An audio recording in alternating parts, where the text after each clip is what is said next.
የዛሬውን መርሃ ግብር በዋነኛነት ያዘጋጁልን ዋሊያ መጽሐፍት ቤትና አቶ ይትባረክ በዚህ በስነ ጽሁፍ በሚዲያው ስራ ላይ በርካታ ተግባራትን እያከናወነ ያለ ሙያተኛ ነውና እነሱ ያዘጋጁት መርሃ ግብር መሆኑን አስቀድሜ ለመግለጽ እወዳለሁ። ባወጡት ቅደም ተከተል መሰረት ፕሮግራሞቹ ሰፋ ያሉ ስለሚሆኑ በተቻለ መጠን ከአሁን ሰዓት ጀምሮ መርሃ ግብሩን ፈጠን እያደረግን ለማከናወን እንሞክራለን።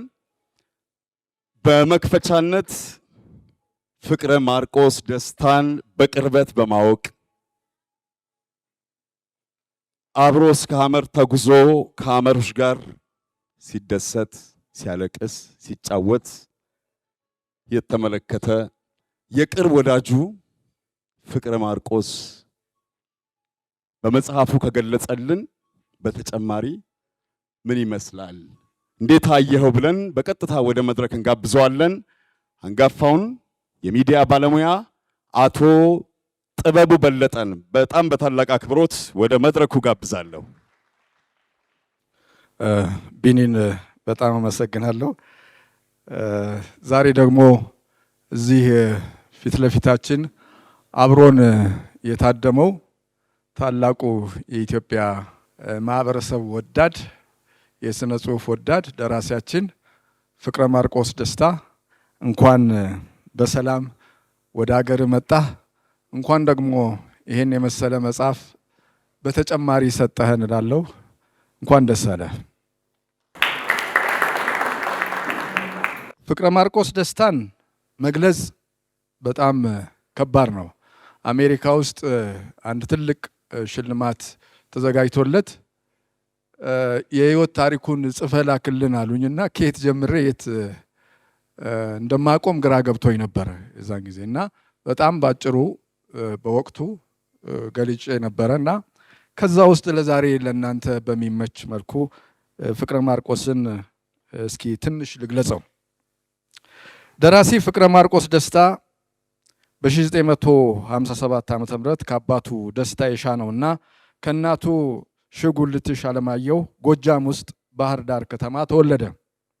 እድሜው ለትምህርት ሲደርስ የአንደኛና የሁለተኛ ደረጃ ትምህርቱን በአጼ ሰርጸ ድንግል በንጉሥ ተክለ ሃይማኖትና ጣና ሐይቅ ትምህርት ቤቶች ተምሯል።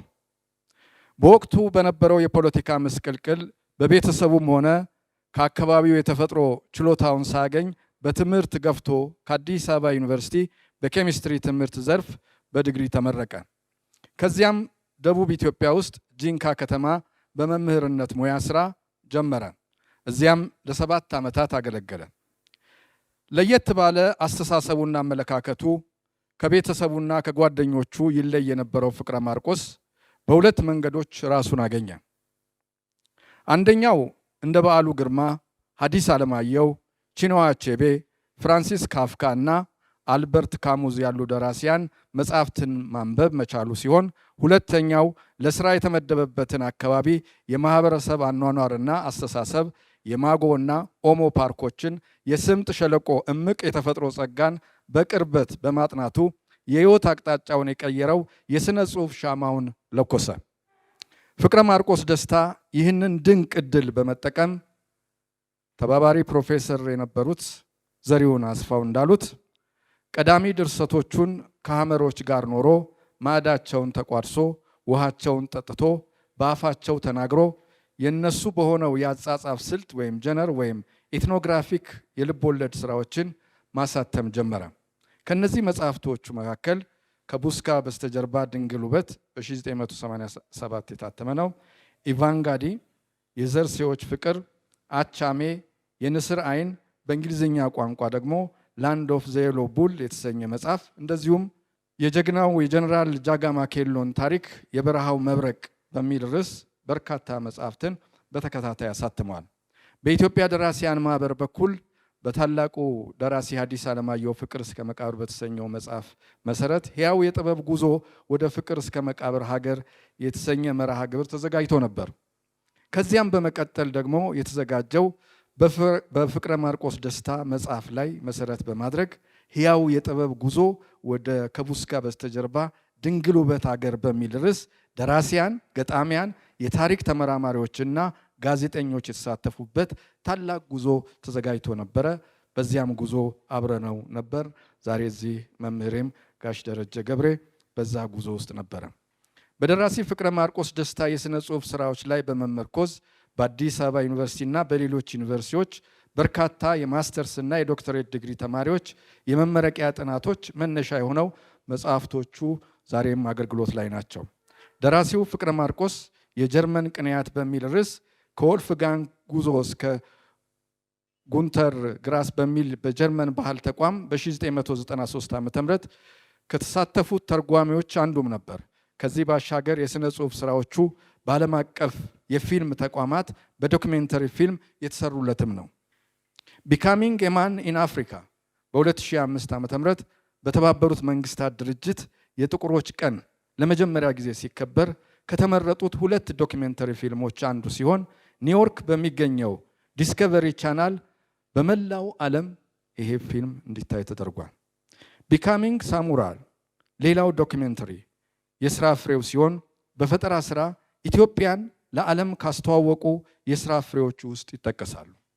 ፍቅረ ማርቆስ ደስታ በ2004 ዓ.ም እንደዚሁ በፈረንሳይ በተዘጋጀው መጽሐፍ ምረቃ አፍሪካ ውስጥ ካሉ 18 የምስራቅ አፍሪካ ደራሲያን አንዱ በመሆን የተመረጠ ሲሆን ኢትዮጵያን በሀገርና በዓለም አቀፍ ደረጃ በማስተዋወቅ ከ3 ርዕሰ መሪዎች ሽልማትንም አግኝቷል።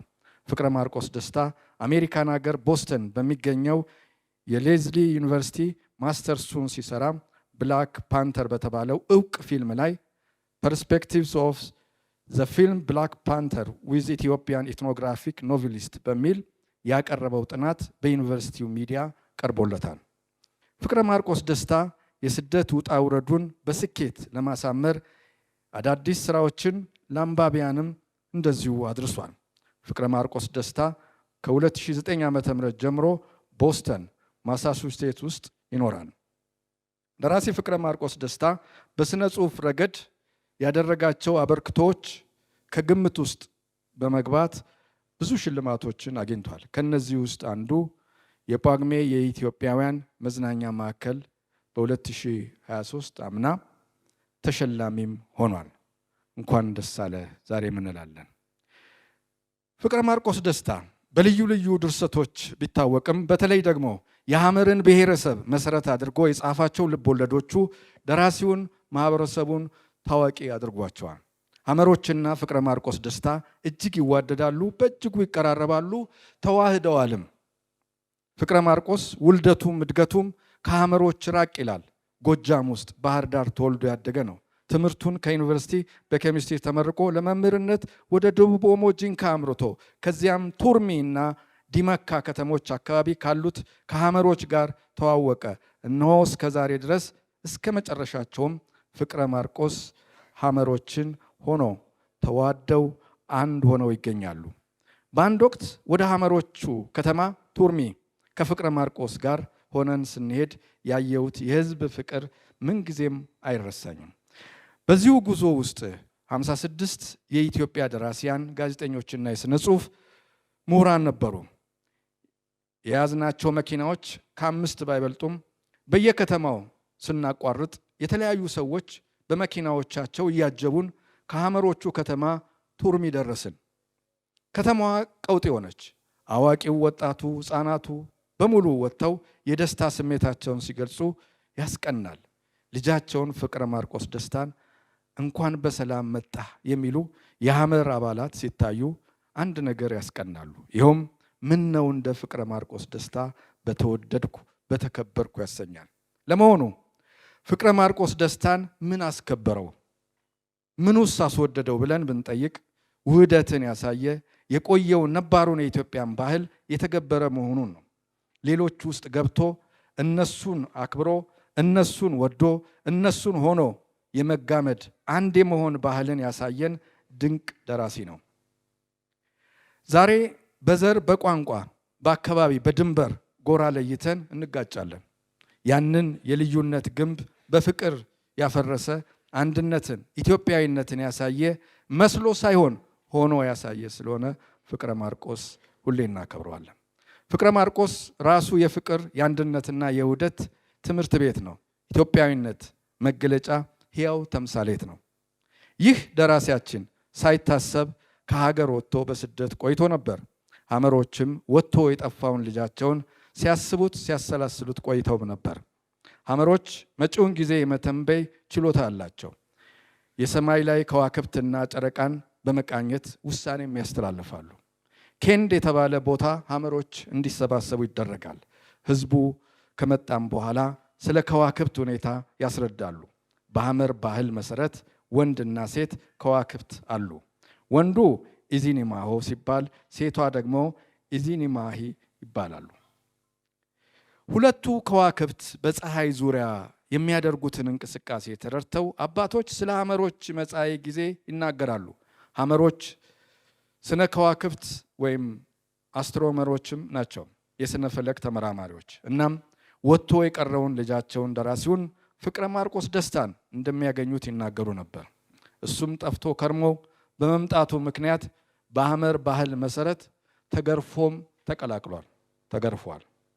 ይህ ጠፍታል ተብሎ እነሆ ዛሬ ደግሞ በውብ ያጻጻፍ ስነ ዘዴው የሚሳም ተራራ ብሎን የሕይወቱን ጉዞ እያስቃኘን ከቡስካና ከዲመካ ተራሮች ላይ ሊያሳስመን ዛሬ እዚህ እንገኛለን። ፍቅረ ማርቆስ ደስታ እንኳን በሰላም ወደ ሀገር መጣ። እንወዳለን።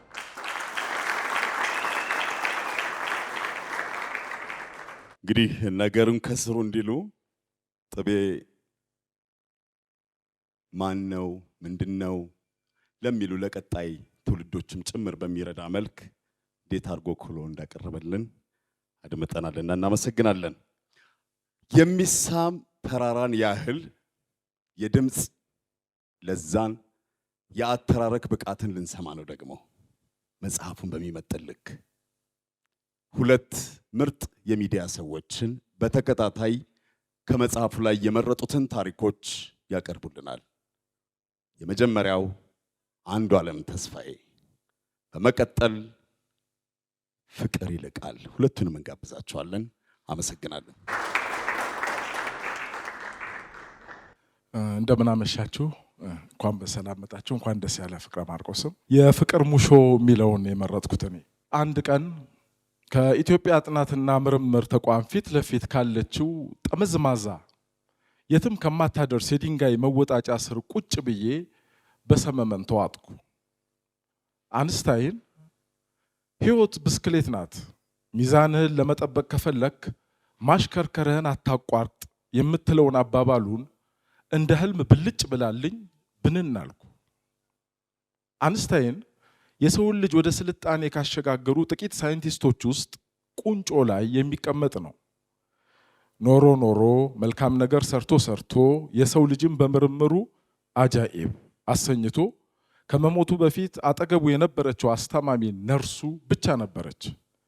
እሷም ማከም ስራዋ ስለሆነ ብቻ። ታላቁ ሳይንቲስት ሕይወትን ማሽከርከር ሲያቆም ብቻውን ነበረ ማለት ነው። ብቻውን በመሸኛው ሰዓት ታላቁ ሳይንቲስት ሕይወትን ማሽከርከር ሲያቆም ብቻውን። ለገጣሚ፣ ለፈላስፋ፣ ለጻድቅ ሁሉም ነገር ጓደኛና ቅዱስ ነው። ሁሉ አጋጣሚ ውጤታማ፣ ሁሉም ቀናት ቅዱስ፣ ሁሉም ሰው ሰማዕት ነው ይላል ራልፍ ዋልዶ ኤመርሰን። ታላቁ ሳይንቲስት ለመጨረሻ ጊዜ የተናገራት የጀርመንኛዋን ቃሉን የሰማችው ነርሱ ናት። እሷ ደግሞ ጀርመንኛ አትችልም። የሥራ ተልእኮዋ የሚለውን ማዳመጥ ሳይሆን ማከም ነው። መቼም አንስታይን መኖርና አለመኖር ሁለቱም ቅዱስና ውጤታማ ክስተቶች ናቸው። ሰማዕትነት ኤመርሰን እንዳለው አንስታይን እንደሚሰማው አልጠራጠርም። ነገር ግን አንድ ነገር ሳይገርመው አይቀርም። አካሄዱ እንደ አመጣጡ አልደመቀም። በሐሳቡ ዓለምን ጉድ ያስባለው ፎርሙላው ይታወሰዋል። በአካል ግን የእጅ ጣቶቹን እያሸች ግንባሩና ጆሮ ግንዱን እየደባበሰች በሚያባብሉ አይኖቿ እያየች አይኖቹ ለመጨረሻ ጊዜ ሳይዘጉ የሚቀጠቀጥ ከንፈሩን የምትስብ ፍቅረኛ አጠገቡ ባለመኖሩ ግን ሕይወትን በዜሮ አባስቶ ሲያልቅ አያምር ብሎ አዝኖ ሳይነቃ የቀረ ይመስለኛል። እንዲህ አይነቱን የማገጣጠም ክህሎት ባልኖረኝ እንዳልል የተሰጦዬ እምብርት ነው። ሳለፋ በቀላሉ ክብርና ሞገስን የሚያጎናጽፈኝ ጥበብ የነፍስ ጥሬ ናት። እንደ ጥበብ ሰው ፍቅር ሁሉንም የሚያንቀሳቀስ ኃይል ነው ብዬ ተምሬያለሁ። ለሰው ልጅ 3 ነገር ያስፈልገዋል፣ ፍቅር፣ እምነትና ተስፋ።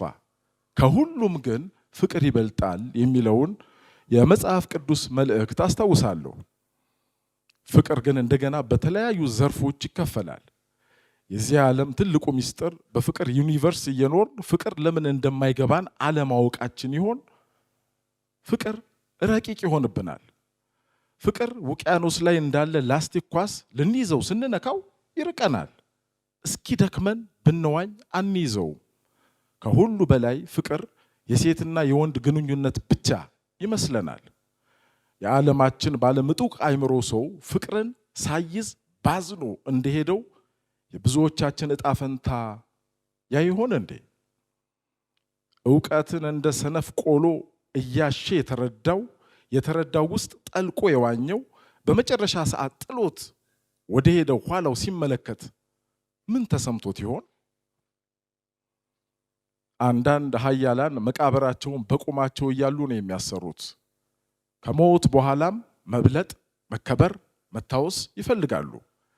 እውነትም ብዙ ቅርሶች የመቃብር ሐውልቶች ናቸው። እንደ አንስታይንና የመሳሰሉት ሐውልቶቻቸውን የሰጡት ፍቅር ነው። በተራ ሕይወትና በቅንነት ይኖራሉ። የሰው ልጅን ሕይወት ያቀላሉ። ከዚያ ኮቴ አልባ ሹክክ ብለው ወጥተው አይን ሳይስቡ ይሄዳሉ። ልክ ተመልሶ እንደሚመጣ ሰው ተረጋግተው። አገራችን ለገባችበት የፖለቲካ ቅርቃር ዘር የተዘራው በአውሮፓና አሜሪካን ሀገር በሚገኙ ዩኒቨርሲቲዎች በራሳቸው በሀበሻ ምሁራን ነው። ያ ክፉ ዘር በእውቀት ወርቅ ቅብ የተለበጠ፣ በመረዳት ያልጠነከረ፣ በጥበብ ያልተያዘ እብሪት ያሸነፈው ነው። ያ እንደ አተም ኒክለስ የታመቀ ኃይል እየፈነዳ ያወጣው መርዝና እሳት የሀበሻ ምድርን ለበለባት፣ ህልውናዋን ተፈታተናት፣ ህብረ ቀለሟን አደፈረሰው። የኖርንበት ከኛ በፊት ኖሮ ከኛ በኋላ መቀጠል ያለበትን በኩርፊያ በእልህ በእንካስላንትያ ማፍረስ የሞራል ውድቀት ነው። የሚያሳዝን የህሊና ወንጀል። ምን ነበር የህሊና እስረኛ ሳንሆን ጥሩ ዘርዘርተን ብናልፍ። አመሰግናለሁ። እንደምናመሻችሁ ፍቅረ ማርቆስ እንኳን ደስ አለ። ባለ ታክሲው ቶሎ ቶሎ ንዳው። ህይወት በአሜሪካ ባላሰብኩት አቅጣጫ ካለ ፍላጎቴ ብቅ ጥልቅ እያደረገች ይዛይ መጓዝ ከጀመረች ወራቶች ተቆጠሩ። የተለያዩ ስራዎችን እየሞከርኩ የምፈልገውን ለመሆን በማልፈልገው አቅጣጫ መሄድ ግዴታዬ ምርጫዬ ሆነ። አንድ ቀን የምነዳው ታክሲ ውስጥ ሆኜ ተሳፋሪ ስጠብቅ አንዲት ሴት የኋላ በሩን ከፍታ ገባች። ቆንጆ ቀለማት ባሉት የመጽዋ አለባበስ ተውባለች። መቸኮሏ ቢያስታውቅም ደስታዋና ፈገግታዋ ግን የሚተላለፍ ነው። የአየሩን ውበት በደንብ የተዝናናበት መሆኑ ያስታውቃል አለችኝ። ፈገግ አልሁ። በሷ በወሰድኩት ኃይል ሌዝሊ ዩኒቨርሲቲ ልትወስድ ትችላለህ አለችኝ። አድራሻውን ጠየኳት። ቅርብ ነው፣ በጣም ቅርብ። ዝም ብለህ ማሳቨን ይዘህ ወደ ፓርተር ስኩዌር ንዳው አለችኝ። ተንቀሳቀስኩ ወደ ዩኒቨርሲቲው ለመሄድ። እዚህ ኖሬያለሁ። አሁን ፍርሚንግሃም ባለ ዩኒቨርሲቲ መምህር ነኝ። ከሌዝሊ ዩኒቨርሲቲ ማስተርሴን ከሰራሁ ድፍን 10 ዓመት ሞላኝ። አቤት ጊዜው እንዴት ይሮጣል አለች። ኮምፓሴን ተመልሶ ማየት እንዴት ያጓጓል፣ ያውም ተጓዥ ተጋባዥ እንግዳ ሆኖ አለች። ሴትዮዋ ደስተኛ ሲሆኑ ዓለም በሞላ በደስታ የተሞላች ከሚመስላቸው ውስጥ አንዷ ሳትሆን አትቀርም። መጀመሪያ ወሬዋን የጀመረችው ለእኔ በመንገር ነው። መሀል ላይ ግን ለራሷ ነበር የምታወራው። ከ10 ዓመት በፊት በነበረችውና በአሁኗ መካከል ያለውን ንጽጽር። እውነትም ሌዝሊ ዩኒቨርሲቲ ቅርብ ነው። ልክ ከዋናው በር ትይዩ ካለው ሜትር ታክሲ ላይ አቆምኩላት። በፍጥነት ትንሽና ክብ መስተዋቷን አውጥታ ከንፈሯን አይኗን ተመልክታ በመጣደፍ ቦርሷ ውስጥ ከታ አመሰግናለሁ ብላኝ ወርዳ ዋናውን በር ወደ ውጭ ሳብ አድርጋ ያደረገችውን ባለታኮ ጫማ እንዳይጥላት እየተጠነቀቀች ቀጭቋ እያለች ገባች። ከዚያ ደረጃው ጋር ስትደርስ ወደ ቀኝ ታጥፋ ከዓይኔ ተሰወረች። እኔ በጸጥታ በገባችበት አቅጣጫ ፈዝዤ መመልከቴን ቀጠልኩ። ብዙ ሰዎች እየተጣደፉ ሲገቡ አየሁ። የኢትዮጵያ ጥናትና ምርምር፣ የአዲስ አበባ ብሔራዊ ቲያትር ትዝ አሉኝ። ለማንበብ ቲያትሮችን ለማየት የምገባበት ትዝ አለኝ። ሸራተን፣ የጣሊያን ባህል ኢንስቲትዩት፣ ሂልተን መጽሐፍቶችን ያስመረኩበት። ከተመስጦ ስወጣ የመኪናውን በር ከፍቼ ወጣሁ። ሳንቲሞቹን ሜትሩ ላይ ጨምሬ እንደ እብድ ትልቁን በር ከፍቼ ገብቼ ሴትዮዋ ወደ ሄደችበት አቅጣጫ ሲሄድ አንድ አረንጓዴ ካኔትራ የለበሰች አረንጓዴ በራሪ ወረቀት ሰጠችኝ። ሁለተኛ ፎቅ ባለው ዩኒቨርሲቲው አዳራሽ የታዋቂው አሜሪካዊት ማያ አንጀሎ ልደት እንደሚከበር ይገልጻል። የፍርግርግ ውስጥ ወፏ ዝማሬ I know why a caged bird sings ጸሐፊ። ምልክቱን እየተከተልኩ ስገባ ሰው ግጥም ብሏል። ድምፀኞች የቡድን ዝማሬ ያሰማሉ። ባዶ ቦታ ፈልጌ ቁጭ አልኩ። ከዚያ የዕለቱ የክብር እንግዳ ሎሬት አትሮኑሱ ስትወጣ በጭብጨባ ታጀበች። ስለ ማያ አንጀሎ ሰብና ስለ ስራዋ፣ በአሜሪካን ሀገር የሥነ ጽሑፍ ስራ ላይ ስራዎቿ ያላቸው ዋጋ፣ በማያ አንጀሎ ስራዎች አንብቦ እንዳደገ ወጣት በግሏ ያላትን አድናቆት ገለጸች። ከምትወዳቸው ግጥሞች አነበበች። በዳመና ታዝለሽ ወፊቱ ብረሪ፣ ቁልቁል ተምዘግዝገሽ ደሞ ሽቅብ ጉኚ፣ ብርቱካናማ ጨረር ሂጂ ተከትለሽ ወቀሳን ሳትፈሪ ማንንም ሳትከሽ፣ ወደ ፍርግርጉ ወደ ጠባብ ዋሻ ተገደሽ ከገባሽ ማየት ከተሳነሽ፣ በሐዘን ፍላጻ ቆስለሽ ትጎጃለሽ፣ ክንፍሽ ተጨባብጦ እግርሽ ከታሰረ ማምለጫ መንገዱ ያኔ ተጀመረ፣ ጉሮሮሽን ጠርገሽ ዝም ብለሽ ዘምሪ፣ ናትና ዓለማችን ወዲያው ተቀያሪ። ቀጣዩ ተናጋሪም ንግግሩን ካልተናገርነው የተዳፈነ ህመም በላይ የሚያም ህመም የለም ብሎ በማያ አንጀሎ ታዋቂ አባባል ጀምሮ I know why a caged bird sings ስለሚለው በኦፕራ ዊንፍሬ መግቢያ ስለተጻፈለት መጽሐፍ ጥልቅ መልእክት ጥቂት ነጥቦችን እያነሳ አድናቆቱን ገለጸልን። በመሃል በዝማሬ ዝግጅቱ ቀጠለ። እኔ በቃ ጭልጥ ብዬ በስሜት ተዋጡ። የሆነ ሞቅ ባለ ውሃ ውስጥ ተቀምጦ ትከሻና ራሴን የምታሽ የሆነ ቦስተን ሃሮር ካሉ የሽርሽር መርከቦች ላይ ፀሐይ መሞቂያ አልጋ ላይ ተኝቼ የምንሳፈፍ መሰለኝ። መጨረሻ ላይ አንድ ሰው ስሜታችንን እንድንሰበስብ ተወናጨፈ። አሁን የተመልካች የተሳትፎ ሰዓት ነው። ወረቀትና መጻፊያ ይታደላል። የፈለጋችሁትን የሚሰማችሁን የራሳችሁን ግጥም ጻፉ አለ። የራሴን ግጥም መጻፍ ጀመርኩ። ያኔ ድሮ ድርሰት የጀመርኩ በአጭር ልቦለድ ነው። ወደ ረጅም ልቦለድ ጸሐፊነት ከሄድኩ በኋላ ግን የምከተለው ዲሲፕሊን ሁሌ ረጅም ልቦለድ መጽሐፍትን መጻፍ ነው። የዛን ቀን ግን የሚያሳዝነኝን ገብረ ክርስቶስ ደስታንና ተራራን ከተራራ እያፋጨ ብዕሩን የሚስለውን ጸጋዬ ገብረ መድኅንን ስነ ግጥሞች በእዝነ ህሊና እያሰብኩ አንድ ግጥም ጻፍኩ። የተሰጠን ጊዜ ስላበቃ ግጥሙ ማንበብ የሚፈልግ ሲባል እጃቸውን ካወጡት ሰዎች አንዱ እኔ ሆንኩ። ሁለቱ መጀመሪያ ነበቡ። ቀጥሎ ነው የተነሳው። እንደተለመደው ጉሮሮዬ ላይ የነበረውን የፍርሃት ሳግ ገፍቼ በለስላሳ እንደ ግሬደር መሬት ፍቆ በሚያርስ ኃይል ግጥሜን ሳነብ አዳሜ ጸጥ ረጭ አለ። እንደ በልግ ዝናብ በሰው አካል ላይ ቃላቶቼን በእርጋታ እያዘነብኩ ታዳሚውን አንሳፈፍኩት። ስጨርስ ጭብጨባው ቀለጠ። በታክሲ ይዣት የመጣኋት ሴት አይኖቿ ተፈናጥረው እስኪበሩ አፈጠጠችብኝ። የማማ አፍሪካን ግርማ ሞገስ የምየ ኢትዮጵያን ጸጋ ለብሼ በትረ መንግስቴን ይዤ ዙፋን ላይ ለመቀመጥ እንደሚራመድ ንጉሥ እየተንጎማለልኩ ወደ መቀመጫ የተመለሱ።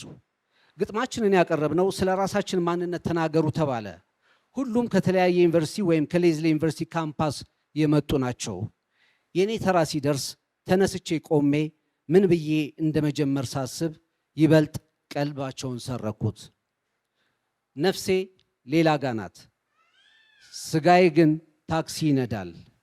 ባገሬ የኔ አይነቱ ድንኳን ሰባሪ ይባላል። ሳይጠራ ግብዣ ላይ የሚታደም እንደማለት ነው። ተጋባዥ ከሆኑት አንዷን በታክሲ ይዤ እሳቸው መንገድ እየመሩ ይመጣው። ስጋዬ ታክሲ ውስጥ ተትታ ነፍሴ ግን እዚህ አዳራሽ ገባች አልኳቸው። የዩኒቨርሲቲው መምህራንና ሰራተኞች ህልሜ ምን እንደሆነ ጠየቁኝ። በሁለት ወራት ውስጥ የትምህርት ማስረጃዬ ከሀገሬ በቀጥታ ለዩኒቨርሲቲው ተልኮ የማስተርስ ዲግሪ ተማሪ ሆንኩኝ። እግዚአብሔር በወጥመድ የያዛት ነፍሴን ጩኸት ሰማት። ማያ አንጀሎ በፍርግርግ ውስጥ እንደሰማቻት የወፍ ዝማሬ።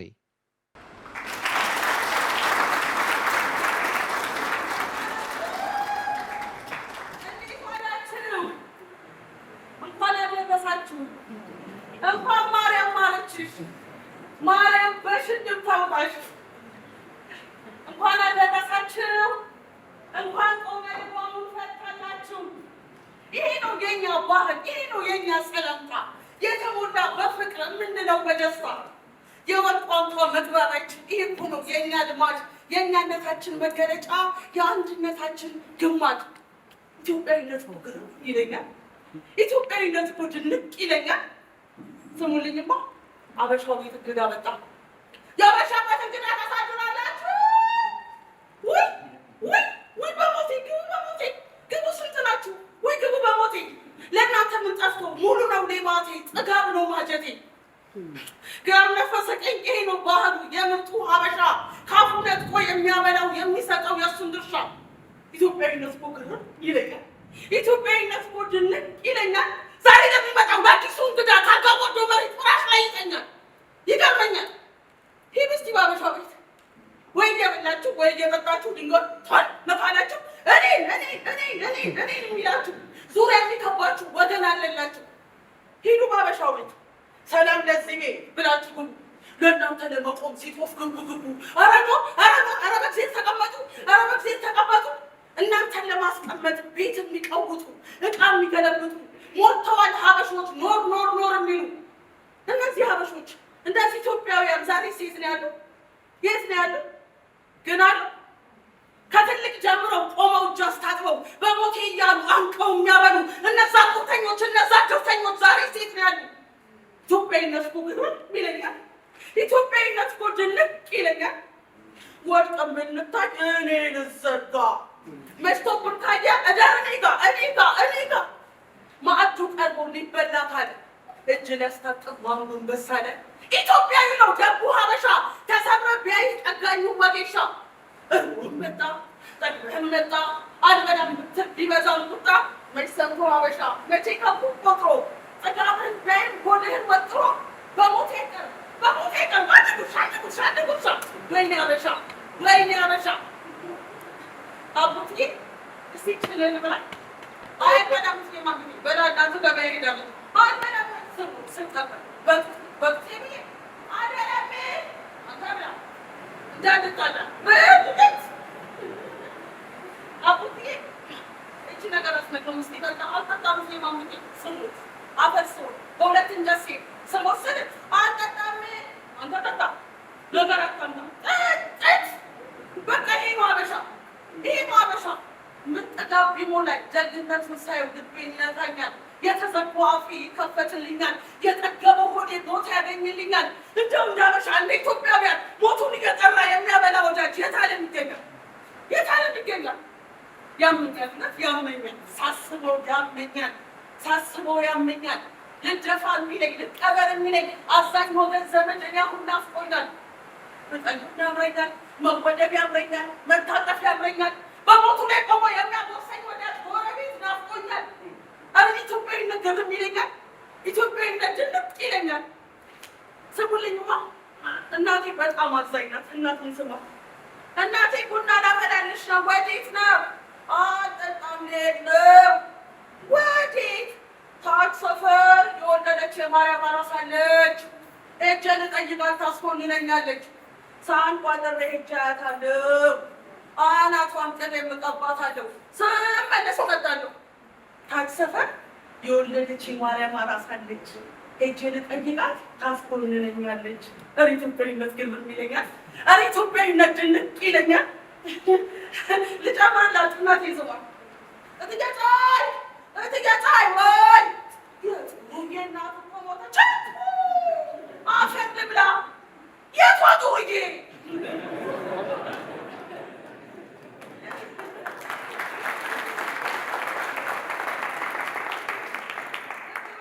ገና ጡርዬ አፈር ልብላ። የቷ ጡርዬ?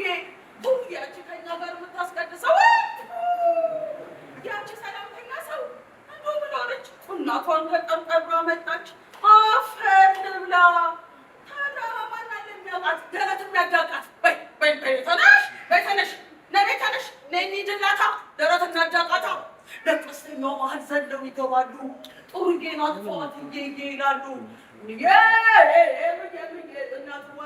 እናትዋ ሰውነት ያካዴ ወገኔ ይሏታል። ያሽሙንሙኗታል። ልብ በሉ ሟችቷን አያውቃቱም። ተቋሚዋን በሰላምታ ብቻ ነው። ታዲያ እንዳበሻ እንደ ኢትዮጵያውያን አይቶ ለማያውቀው አዛኝ ወገን ማን ነው? ጦር እነሱ እንኳን ለራሳቸው ለወገኖቻቸው ለሌላውም ዓለም እንደዚሁ ናቸው። አሁን ባለፈው አውሮፕላን ተከሰከሰ፣ መጥፎ ነገር ደረሰ። በዘር በሃይማኖት በፖለቲካ በእምነት በምንም የማይገናኙ ቀሩ ካፈሩ ስር ቀሩ ከብናኝ። ዘመድ አዝማዳቸው መጣ፣ አፈሩን በትኖ እርቡን ወጣ። ግና ተመልሶ ሄደ፣ ቀን ከቀን ነቦተ። ግን አባበሾቹ ቁም ነገረኞቹ ከልብ አዛኞቹ ወድቀው የቀሩትን ፍጡራን እያሰቡ ሰልስት እያወጡ አርባ እያስቆረቡ ፍራሽ ላይ ተቀምጠው ይወዛወዛሉ። አነቀዳ ዘቅዝቀው ይላሉ። ኢትዮጵያዊነት ግን ይለኛል።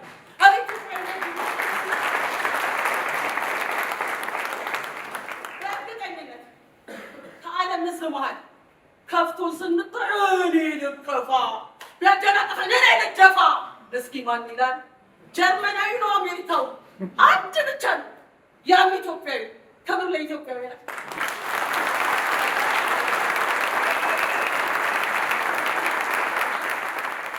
ቲጂ እናመሰግናለን። እንደ ማስተርፒሷ የሚታይላት ትልቅ ስራ ነው። በጣም ምርጥ ሀሳብ፣ የሚደንቅ የትወና ብቃት። ስለ ፍቅረ ማርቆስ የመጀመሪያው የሥነ ጽሑፍ ሽልማትና የሐመር ትዝታ ደግሞ በጣም በቅርብ ከሚያውቁት መሃል መርሃ ጸሐፊ መርሃ አዘጋጁን ኩራባቸው ደነቀን በጣም በታላቅ አክብሮት ወደ መድረኩ ልጋብዝና ጥቂት ነገር ይበለን።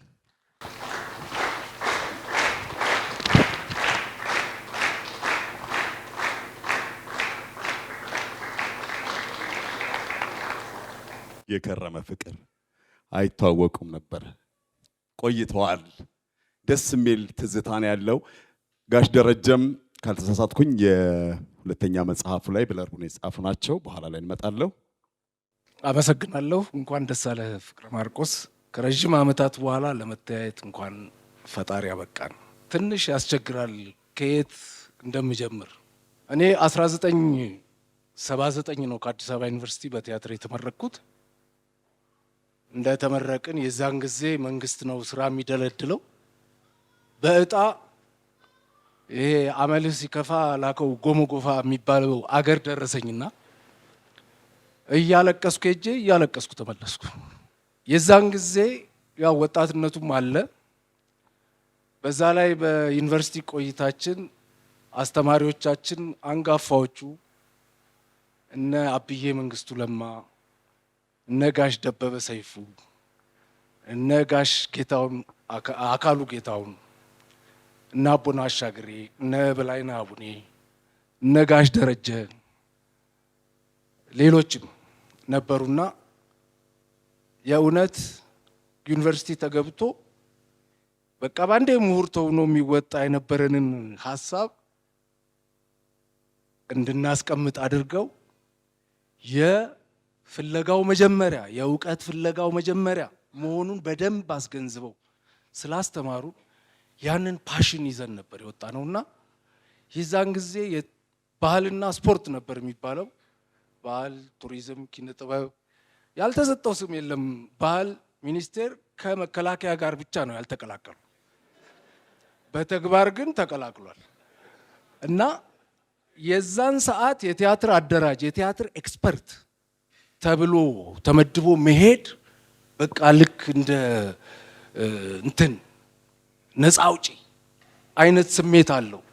እንትኑም አልቀዘቀዘም፣ ገና ተፈተን እንደተለቀቅን ነው። እና የዛን ጊዜ በየክፍለ ሀገሩ ክፍለ ሀገር ነበር የሚባለው የዛን ሰዓት የባህልና ስፖርት ቅርንጫፍ መስሪያ ቤቶች አሉ። በነዛ ውስጥ የስነ ጥበባት ፋይን አርትስ የሚባለው ዲፓርትመንት በየሙያ መስኩ የስዕል ኤክስፐርት አለ፣ የቲያትር ኤክስፐርት አለ፣ የሙዚቃ ኤክስፐርት አለ፣ የቅርጻ ቅርጽ አለ፣ የቤተ መጻሕፍት ኤክስፐርት አለ። እነዚህን አጠቃላይ ደግሞ እንደ ቡድን የስነ ጥበባት ቡድን ተብሎ የተዋቀረ ቡድን አለ እና አንዱና ትልቁ ስራው በአመት 2 ጊዜ የስነ ጽሁፍ የተለያዩ የስዕል የተለያዩ ውድድሮችን ግጥም፣ ሾርት ስቶሪ፣ አጭር ልቦለድ የተለያዩ ውድድሮችን እናወጣለን። ያው የአጋጣሚ ጉዳይ ሆኖ በጣም ወደ ኋላ ከቀሩት ክፍለ ሀገሮች ውስጥ በዋናነት ከሚጠቀሱት ጋምጎፋ፣ ኢሉባቡርና ወለጋ መሰለኝ በዛን ሰዓት አይ ዶንት ኖ ብቻ ከነዚህ ውስጥ አንዱ ነው። በኢንፍራስትራክቸርም በምንም በቃ ወደ ኋላ ይቀር። ፍቅረ ማርቆስ ደጋግሞ በስራዎቹ እነዛን ደቡብ ኦሞ ውስጥ ያሉትን በአሁኑ አጠራር ማለት የተለያዩ ደቡብ ኦሞ ውስጥ ከ35 ማያንሱ ብሔር ብሔረሰቦች አሉ። ኢን ኤቭሪ 10 ኪሎ ሜትርስ በዳያሌክት ልዩነት ብቻ የተለያየ ባህል ያላቸው ህዝቦች አሉ እና ክፍለ ሀገር በየወረዳው ላሉት ተሳታፊዎች በፖስታ ቤት እንግዲህ ፖስታው ምናልባት መኪና በተገኘ ጊዜ ሊሆን ይችላል የሚሄደው ማስታወቂያውን ለማድረስ ማለት ነው። ወር በአስተዳደር መዋቅር ሊሆን ይችላል ወይም በትምህርት ሚኒስቴር መዋቅር ብቻ የደረሰው የሚሳተፍበትን ውድድር ይልካል።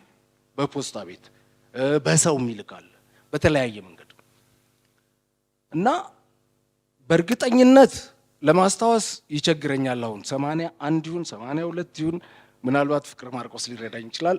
ብቻ ከነዚህ ከሁለቱ ባንዱ ነው ውድድር ተደርጎ ሁላችንንም ያስደነቀ ጽሁፍ ተገኘ። አጭር ልቦለድ እና ማን ነው የሰው የት ነው ያለው ምናምን አድራሻው አለ ሐመር ምናምን እንደዚህ ፍቅረ ማርቆስ ደስታ ይላል እና በፍጹም ኤክስፔክት እማላደርገው እማይጠበቅ በቃ በስነ ጽሁፍ መስፈርት እንኳን ለመመዘን የሚከብድ ዝም ብሎ ከሰማይ የወረደ ነገር ነው የሚመስለው። ሃው ኦን ኤርዝ የሚባል ያህል ማለት ነው።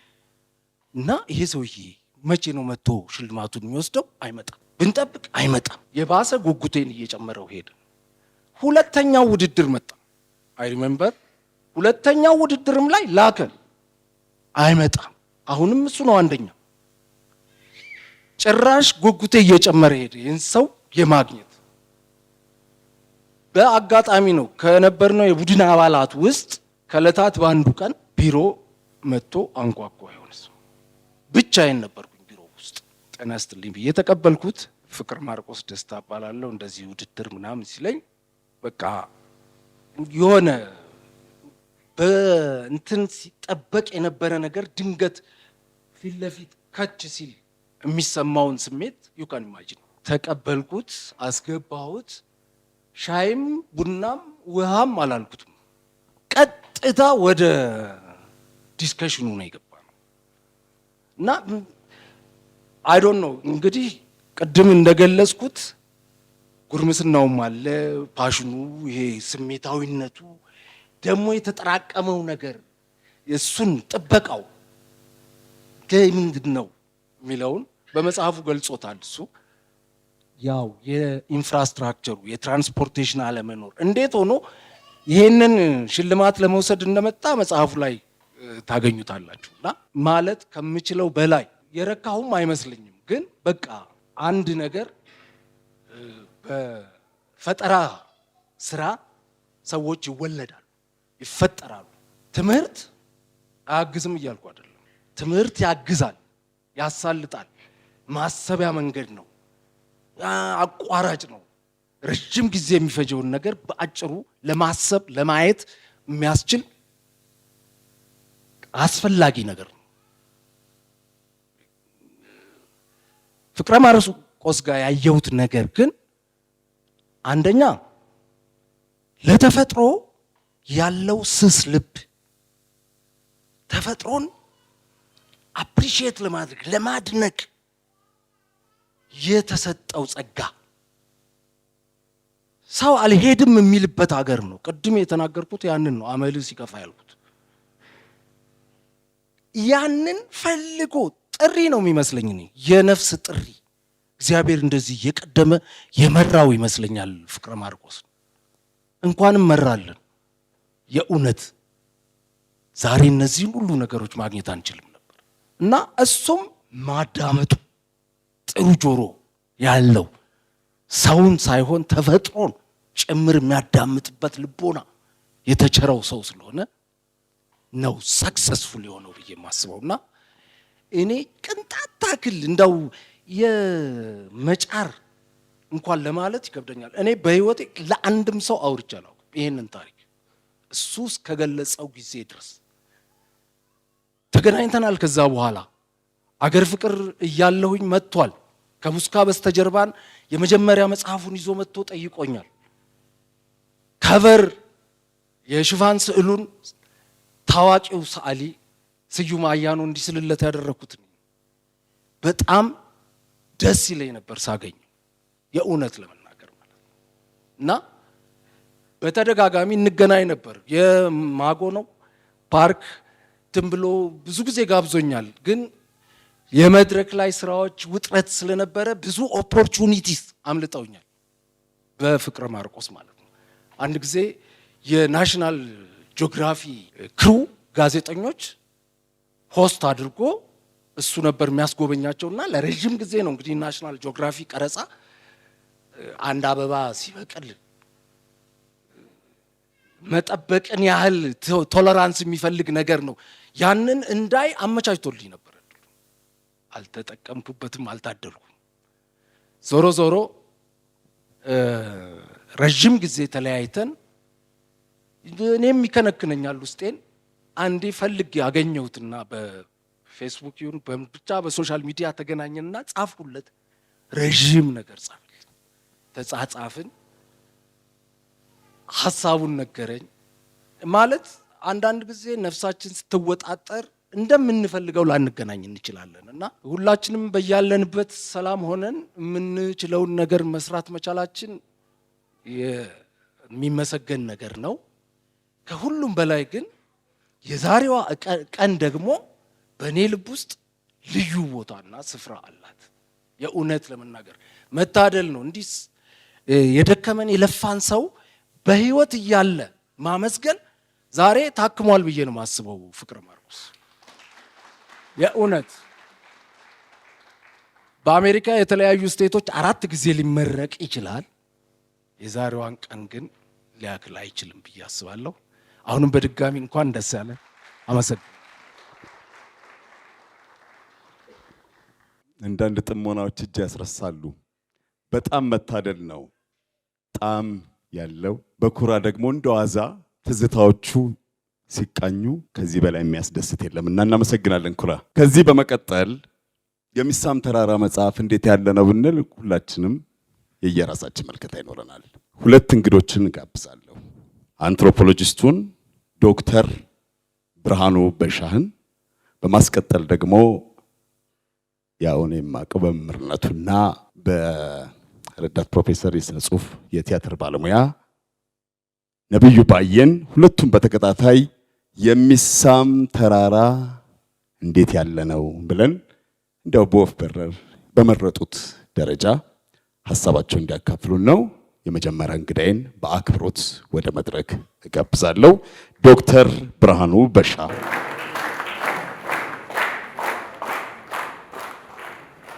እንዴት አመሻችሁ?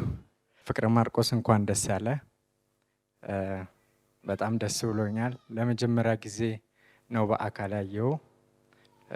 ምንም እንኳን ስራዎችን እያነበብን ያደግን ቢሆንም ዛሬ ለመጀመሪያ ጊዜ ስላየው በጣም ደስ ብሎኛል።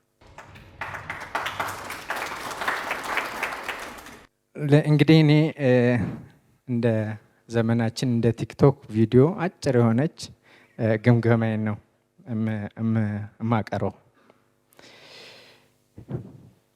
የሚሳም ተራራ በሚል ርዕስ የተጻፈውን የፍቅረ ማርቆስ መጽሐፍ አንብቤያለሁ። እንደዚህ ያሉ ግለ ታሪኮች ብዙ ጊዜ አንብቤ ያለሁኝ።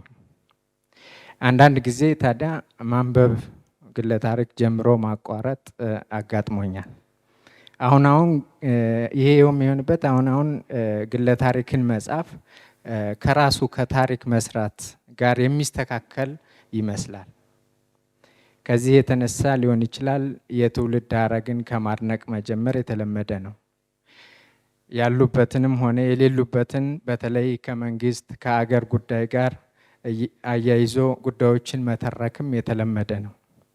ከሁሉ በላይ አርአያ የሚሆን እንከን አልባ ታሪክ ለማድረግ የሚደረግ ጥረት ግለ ታሪክን አሰልቺ ያደርገዋል እና ይህ መጽሐፍ ግን ከቼክ የግለ ታሪክ አቀራረብ የተለየ ውበት እንዳለው ከአሁን በፊት በማህበራዊ ሚዲያ ላይ ገልጬ ነበረ። ካነበቡ ሰዎች ጋር ባደረኩት ውይይትም በግለ ታሪኩ ውበት እንደሚስማሙ ተገንዝቤያለሁ።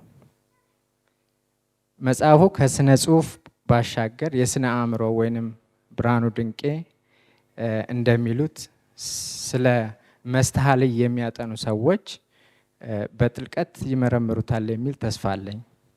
ለእኔ እንደ ተራ አንባቢ የሚሳም ተራራ የፍቅረ ማርቆስን የንቃተ ህሊና ወይም በእንግሊዘኛው የኮንሽስነስ ደረጃ አሳይቶኛል።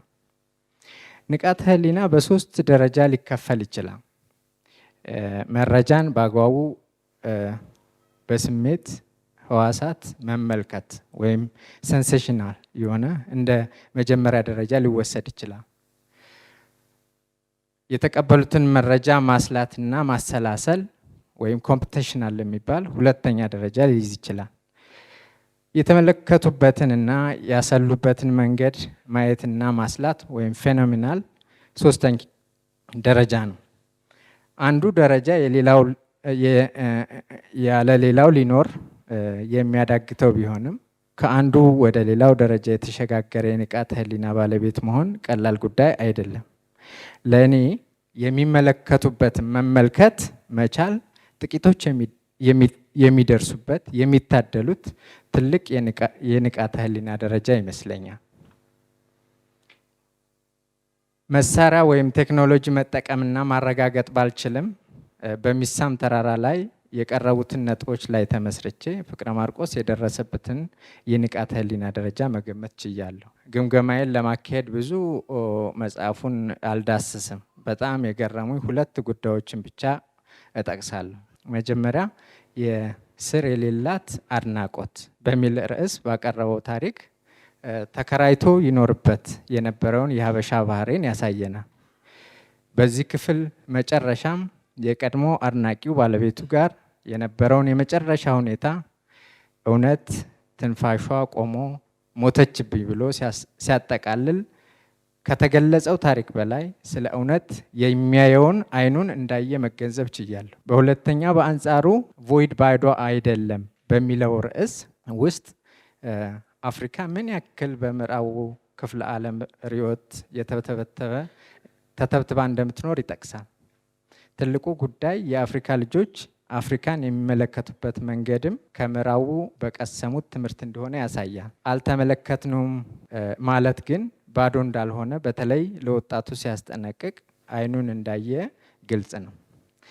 እንግዲህ ከነዚህ 2 ርዕሶች ተነስቼ የሚሳም ተራራ የፍቅረ ማርቆስ ታላቅ የንቃተ ህሊና ደረጃ ማሳያ ምልክቶች እንደሚሆኑ እገምታለሁ። በግለ ታሪክ መጽሐፍት ዝርዝር ውስጥም ቀዳሚ ተርታ ይይዛል ብዬ አምናለሁ።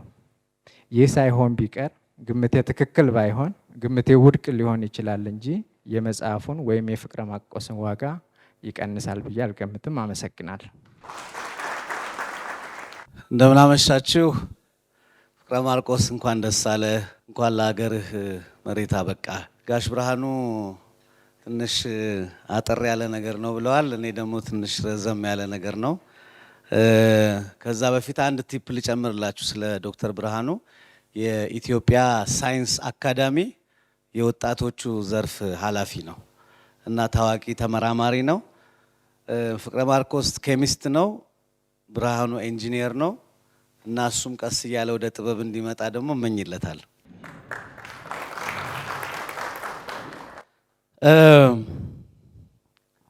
የመጀመሪያ የሪፍሌክሽን መንገድ ከመጽሐፉ መግቢያ ጋር አያይዤ የሳበኝን ጉዳይ መፈለግ ነበር። የቲያትር ተማሪ እንደመሆኔ የመድረክ ትርኢት መጽሐፉን እስቲ ያነበባችሁ አንድ ጊዜ ወደ ላይ። ኦኬ፣ ስለዚህ እንግባባለን። የመድረክ ትርኢት፣ ባለ 5 ገቢር፣ ዓለም የቲያትር መድረክ ናት፣ ዊሊያም ሼክስፒር፣ ትወና የሚሉ ቃላት በመጽሐፉ መግቢያ አብይ የመተረኪያ ስፍራ ይዘው ተቀምጠዋል። ስለዚህ ይሄ ነገር ለእኔ በጣም ይስባል። ቲያትር ይሆን እንዴ? ቲያትሪካል ነገር ይሆን እንዴ የሚል አንድ መስህብ ነበረኝ። ሁለተኛው ፕሎት ነው፣ ሴራ ነው፣ ባለ 5 ገቢር ነው ያለውን ተመለከትኩት። እውነት ነው። እውቂያ አለው፣ ውጠት የምንለው ራይዚንግ አክሽን አለው፣ ጡዘት የምንለው አለው፣ ዝቅጠት የምንለው አለው፣ መፍትሄ የምንለው አለው። አዎ ባለ 5 ገቢር ነው። ስለዚህ እንደ ቲያትር ሊሆን ይችላል አልኩ እንደገና። ይሄ መጽሐፍ የህይወት ታሪክ ነው ተብሏል። የህይወት ታሪክ ፕሎት አለው ለማለት እንዲቻል በመጽሐፉ እውንንና ክውንን፣ እውንንና ምናብን ለማቆራኘት ብዙ ጥረት አለ። ይሄ ጥረት ደራሲው ጸሐፊው ዓለም ቲያትር ናት እኔም ተዋናይ ነኝ እንዳለው ሊሆን ይችላል አልኩ ደግሞ እንደገና። ከዛ ደግሞ እንደገና ይሄ ጸሐፊ በእውነት የገጠመውን ነገር ተውኔት ነው ብሎ ያለው ዲስክሌመር እየሰጠን ነው እንዴ አልኩ ደግሞ። ከዛ በኋላ ይሄን ሁሉ የሚያስተው አንድ ነገር አገኘው። ይሄውም ምን ይላል? የመጨረሻው የመግቢያው መስመር ትወናዬንና መድረኬን ተመልከቱት የሚል ነው። እዚህ ላይ ተለያየን። በመጽሐፉ ያገኘሁት ተዋናይ አይደለም። እኔ ያገኘሁትን የጻፍኩትን ለመንብብላችሁ በአሰሳዬ ተዋናይ ሳይሆን ገጸ ባህሪ ነው ያገኘሁት። ሚና የሚጫወት ተጫውቶም በደመቀ ከርተንኮል ተመላካቹን ተሰናብቶ የሚጨበጨብለት ተዋናይ ሳይሆን እንደ ዘመናዊ ትራጀዲ ገጸ ባህሪ ሀማርሻው ከምርጫ የሚቀዳ ልብ የሚሰብር አቀንቃኝ ገጸ ባህሪ እኔን እናንተን የሚመስል ትራጃይ ሂሮ። ስለዚህ ከቲያትር ቀመስ መግቢያው በመሸሽ መጽሐፉ የቆሰቆሰብኝን ነገር በደራሲው፣ በዘመን፣ በመጽሐፉ፣ በዘዴው፣ በአጠቃላይ በዲስኮርሱ ይታየ ይሻላል ብዬ ሄድኩና በ3 ነገር ከፍዬ አየሁት። የመጀመሪያው ከሚሳመው ተራራ ወዲያ፣ ሁለተኛው በሚሳመው ተራራ ላይ፣ ሶስተኛው ከሚሳመው ተራራ ወዲህ የሚል ነው። ከሚሳመው ተራራ ወዲያ በ80ዎቹ መጨረሻ ሃይ ስኩል የነበርን በ90ዎቹ የጎመራን ፍሬዎች ነን። ለምሳሌ እኔ SSR 263890 የሚባል የአዲስ አበባ ዩኒቨርሲቲ መታወቂያ ነበረኝ። ይሄ ማለት ዩኒቨርሲቲ በ90 መግባቴን ይናገራል። እዚህ ክፍል ውስጥ ይሄን አይነት መታወቂያ ያለው ሌላ ጓደኛዬ ከኔ በፊት እዚህ አንብቧል፣ ፍቅር ይልቃል ይባላል። በ90ዎቹ የኤትኖግራፊ ጉዳይ በተወሰነ የጥናትና የጥበብ መድረክ ባለፈ የብሔራዊ ፖለቲካዊ ትስብ ማጠንጠኛ እየሆነ መምጣቱ በብዙ እይታ ይነሳ ነበር። ቀድሞ ከተከናወነው የኢትዮጵያን ካርታ ከተማርንበት የጀበና ምስል አንገቷን የቀነጠሰ ጉዳይ ጋር አያይዘን ኤትኒክ አይደንቲቲ ቋንቋና መብት ሲባል ጆሮአችን እባብ ያየ በልጥ በረየ እንደሚባል መገንጠል እና መበታተንን ይሰማ ነበር።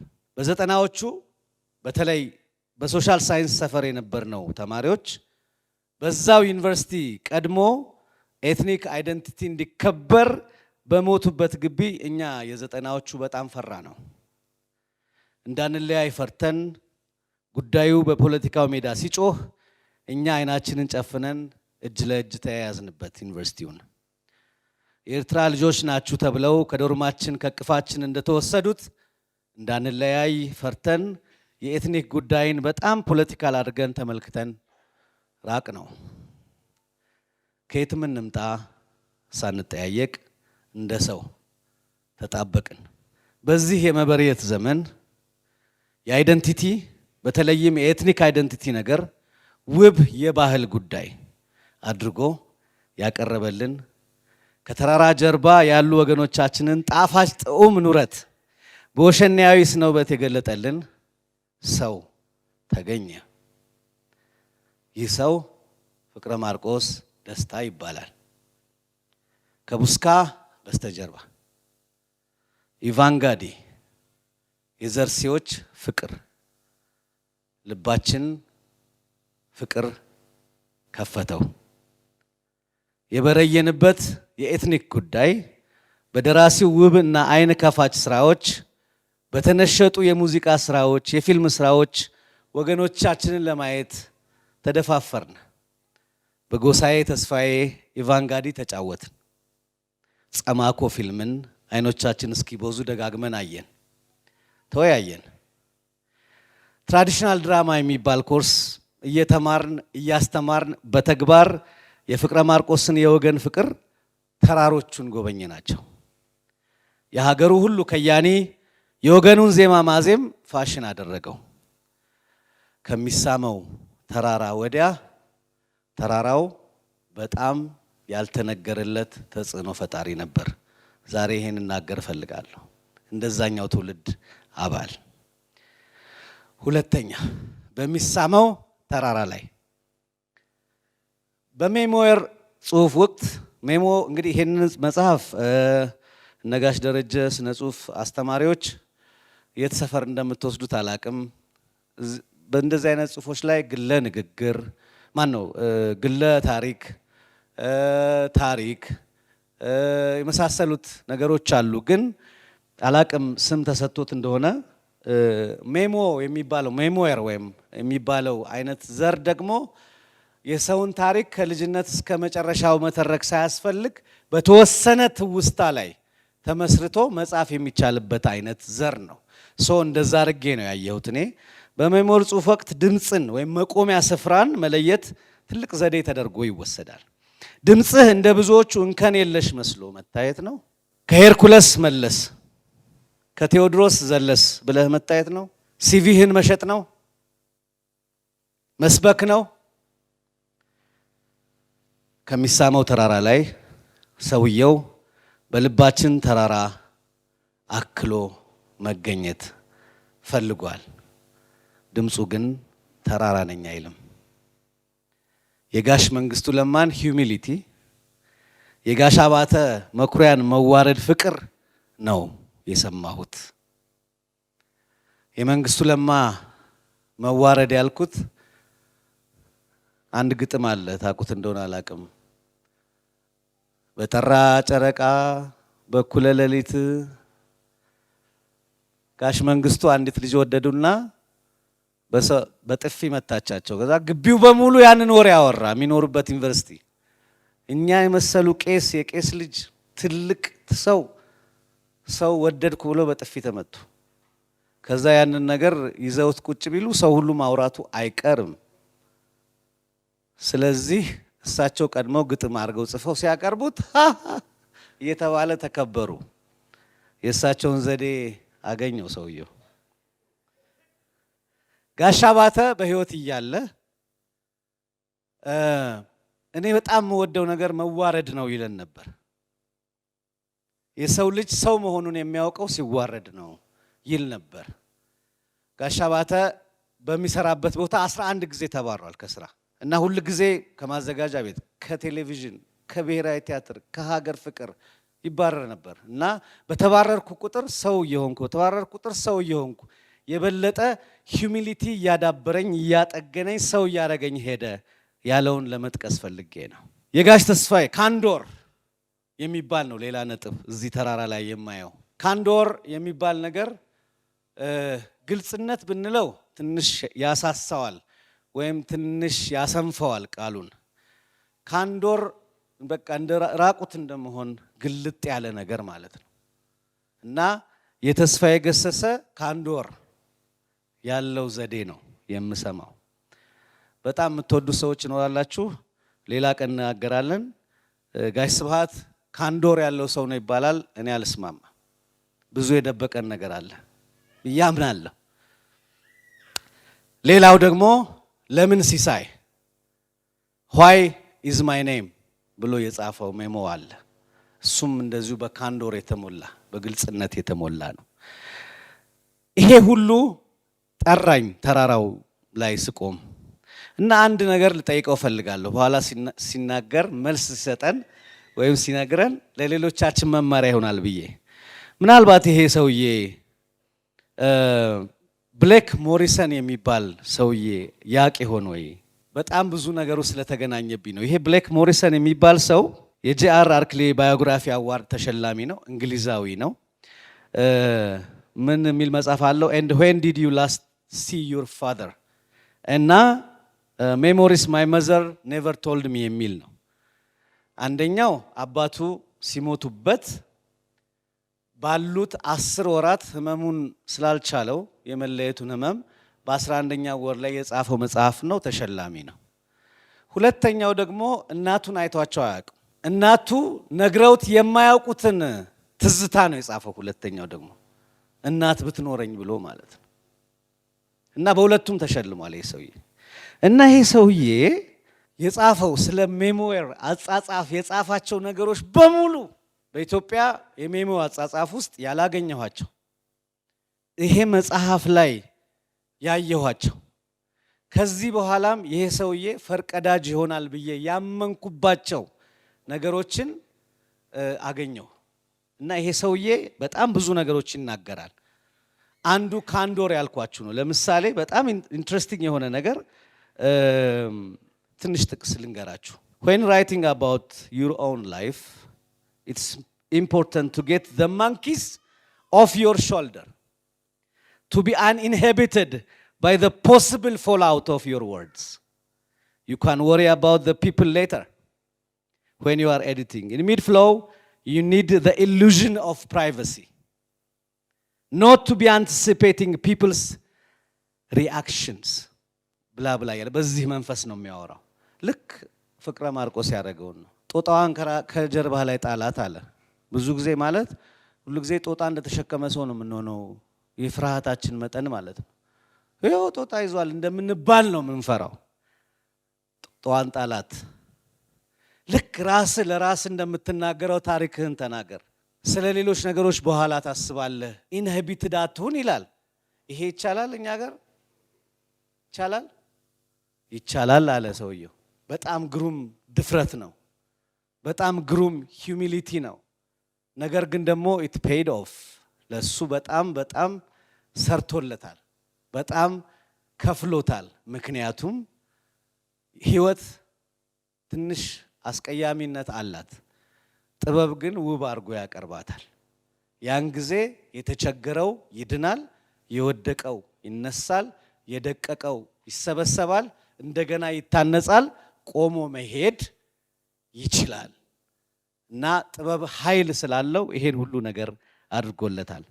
የጻፍኩለት ነገር ሰፊ ስለሆነ ለሱ ለራሱ ልክለታለሁ፣ ወይም ማንበብ ለሚፈልግ ለማንኛውም ሰው ልካለሁ። ሁለተኛው ትንሽማ ከግልጽነት በተጨማሪ ቴክኒካል ነገሩ ነው። ቴክኒካል ነገሩም ላይ ይሄው ሰውዬ በጣም ኢንትረስቲንግ ነው። የምትጽፈው ነገር ሂስትሪ አይደለም ታሪክ ነው ብለህ እንዳትሞኝ፣ ዞሮ የስነ ጽሁፍ ስራ ነው ይላል። ሰዎች ያንተን ህይወትና ያንተን ህመም ለመስማት ምንም ፍላጎት ላይኖራቸው ይችላል።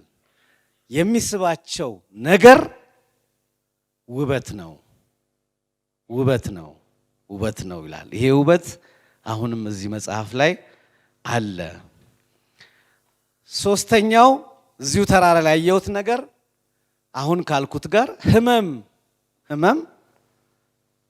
እንዴት ውብ ሆኖ ይጻፋል? የሚያም ነገር ጥሩ ሆኖ ይጻፋል። እኔ አሁን የሆነ ችግር ከገጠመኝ በቃ ሰው በጣም የሚያማርር ግጥም ልጽፍ እችላለሁ።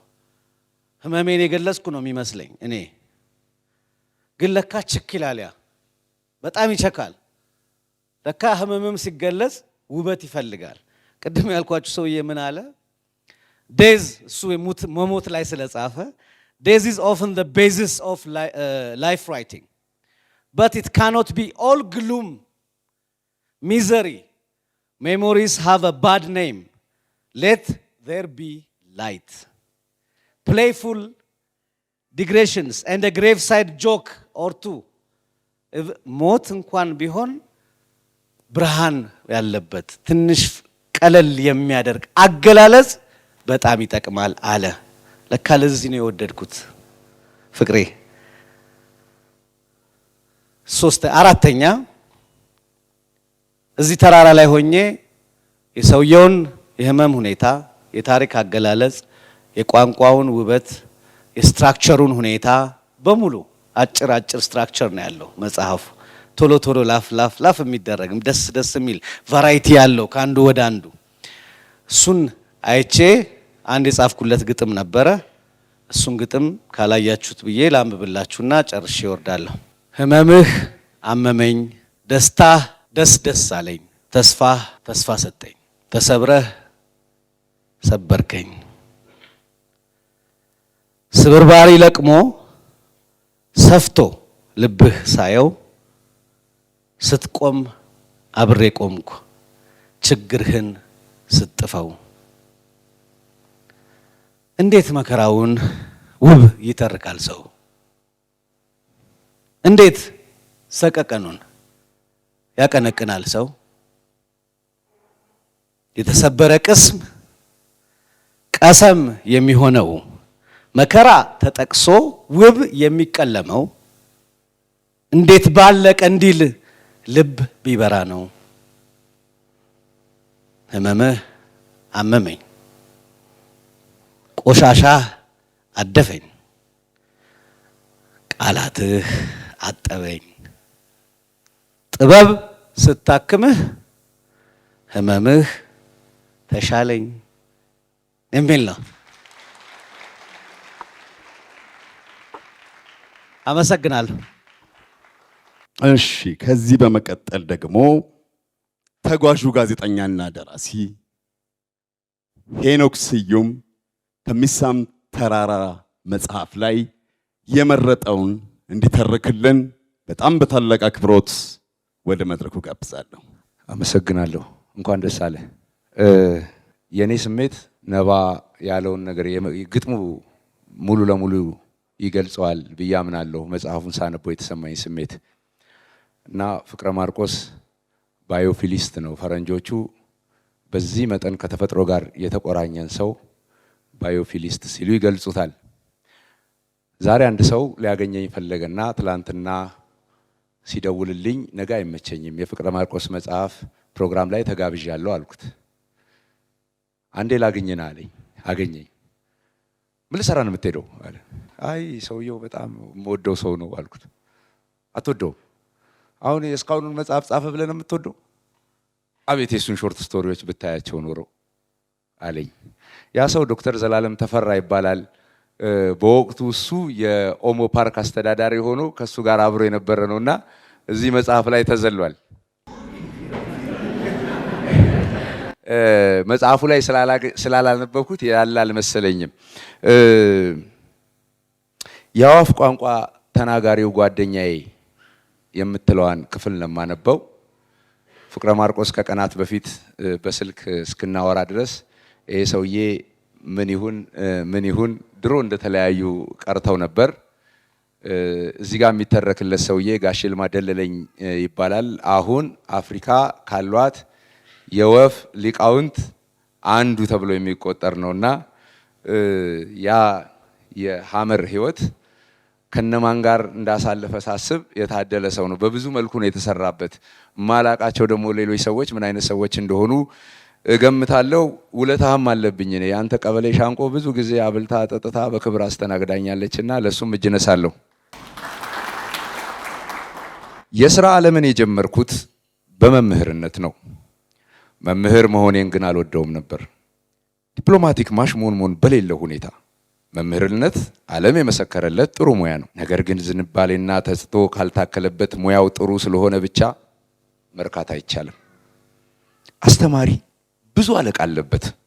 ሁሉም ያዘዋል፣ ሁሉም ይቀጣዋል። ጉልበት ያለውም ጉልበት የሌለውም፣ በስልጣንም በገንዘብም። የኔ ተስጦ ሐሳብ ማፍለቅ እንጂ ሐሳብን እየደገሙ ማስተማር አይደለም። ስለ ውስብስብ ነገር ማሰብና መጠየቅ፣ ያንን ተመርኩዞ ቀላል የሚመስለኝን መፍትሄ ሐሳብ ማፍለቅና መጻፍ ነው የኔ ፍላጎት። በዚያ ሂድ የሚል መመሪያ ይዞ አቅጣጫዬንና ትኩረቴን የሚወስንልኝ አለቃ አልፈልግም።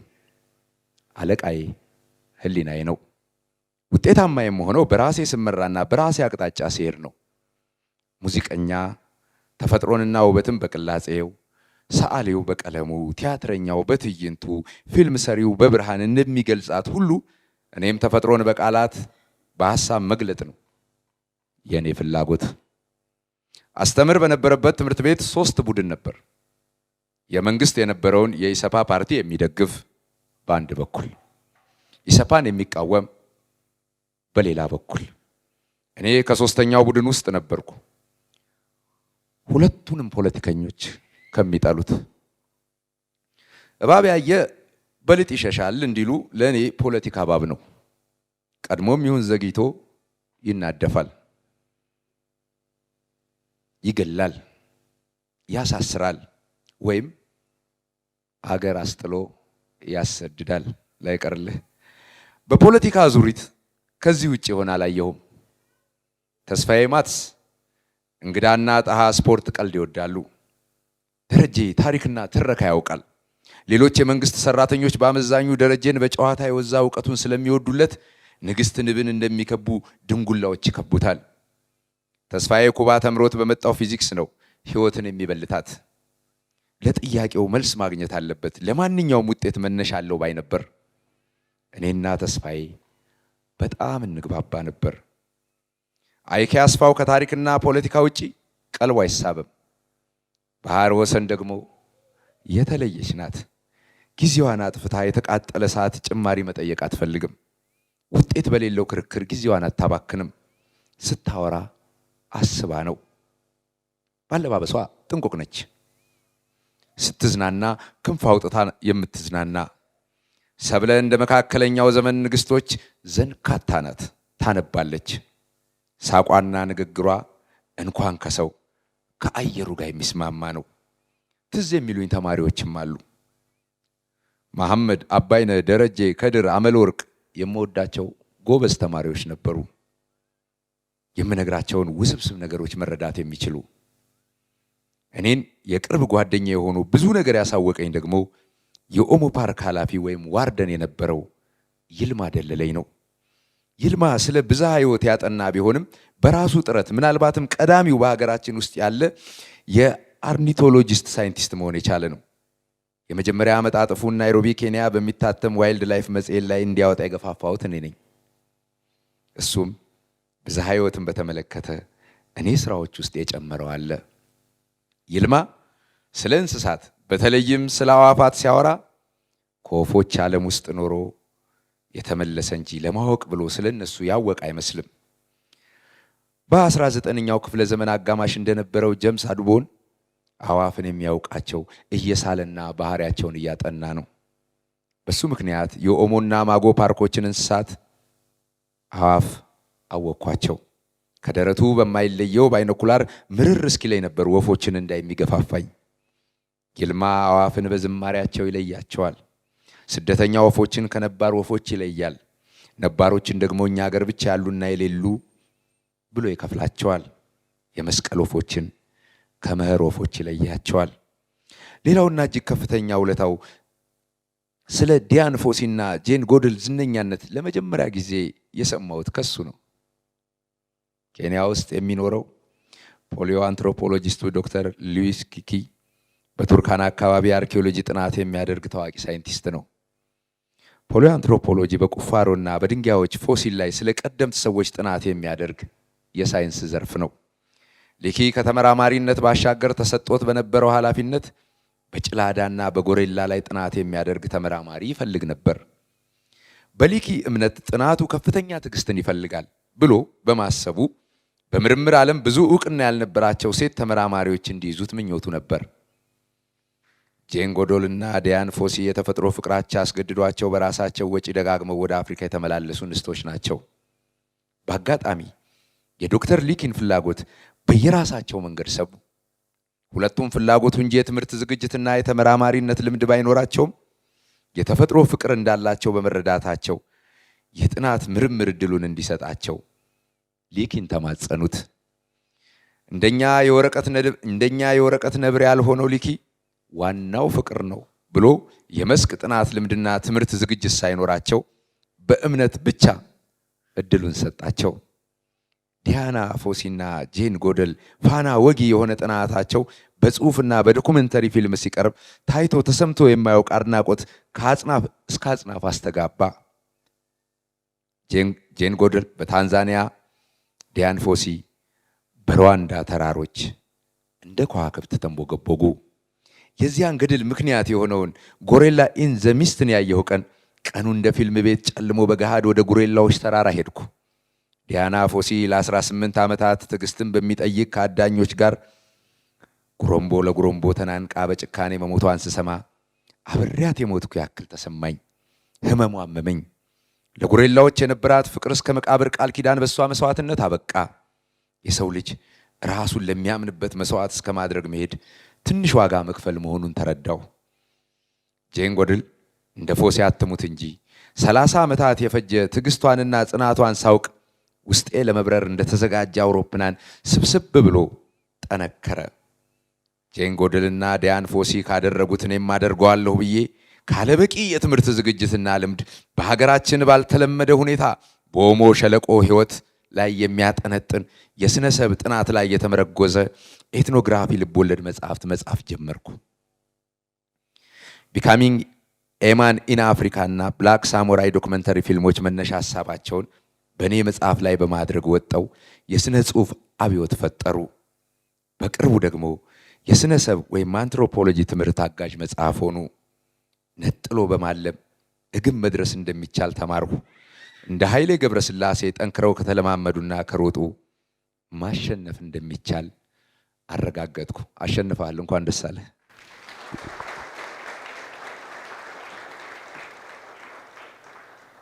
ዛሬ እኔ ብዙ ባርቆብኛል። ልብ የሚያሞቅ ተራኪም ትረካም ነው እየገጠመን ያለንና በድጋሚ ለሄኖክ ስዩም አድናቆታችንን በጭብጨባ እንገልጽለታለን። እንደምናመሻችሁ፣ በያላችሁበት ሰላም ይክበባችሁ። አባቴ ካህን ነው እና ይህን መጽሐፍ ሳነብ ልክ እንደ ኑዛዜ ተሰማኝ። ከህይወት ማህደሩ እየከፈለ እየቆረሰ አሳይቶናል ጋሽ ፍቅረ ማርቆስ። ግን ኑዛዜ ደግሞ ሙሉ መሆን ያለበት ይመስለኛል እና የተቆነጣጠቡ ትንሽ የቀሩብን ታሪኮች አሉ ይመስለኛል። እነዛን እያሰብኩኝ ነው መጽሐፉን ያነበብኩት። ለመምረጥ በጣም ተቸግሬያለሁ። ትንሿ መልአክ የምትለዋን ንጥል ታሪክ ነው የማነብላችሁ። አንድ ቀን ከፓርክ ስትሪት ወደ ሴንትራል ስኩዌር ለመሄድ ትኬት ለመግዛት 5 እና 1 ሳንቲሞች ስከት ማሽኑ እየጀመረ በማቆም አልቀበል አለኝ። አንዲት አበሻ ድፍን ሳንቲሞች አለኝ ከፈለክ አለችኝ። በአግራሞት ትክ ብዬ አየኋትና ተቀበልኳት። አይኖቿ ውስጥ ትህትና አለ፣ ማዘን አለ። አመሰገንኳት፣ መረቅኳት። አዲስ ነህ? የተለመደ ስለሆነ ጥያቄዋ ገብቶኝ አዎ አልኳት። ወደ ባቡር ውስጥ እያወራን ገባን።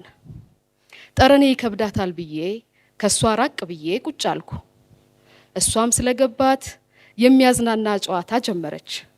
ሴንትራል ስኩዌር ስንደርስ ጊዜ ካለህ ቡና ላፍላልህ አለችኝ። ቤቴ ከባቡር ጣቢያው ብዙም አይርቅም አለችኝ አከታትላ። እሺም እምቢም ለማለት እንደተቸገርኩ ገብቷት ራሴን በማወዛወዝ እሽታዬን ገለጽኩላት። ሙሉ በሙሉ ባላምናትም ወደ ቤቷ አቅጣጫ ሄድን። ውስጥ ስገባ በጠረኔ ተሳቀቅኩ። ቤቷ የሀበሻ ቤት ጠረን አለው። ከምትሰራው የሀበሻ ምግብ የመጣ የሀገሬ ምግብ ናፈቀኝ።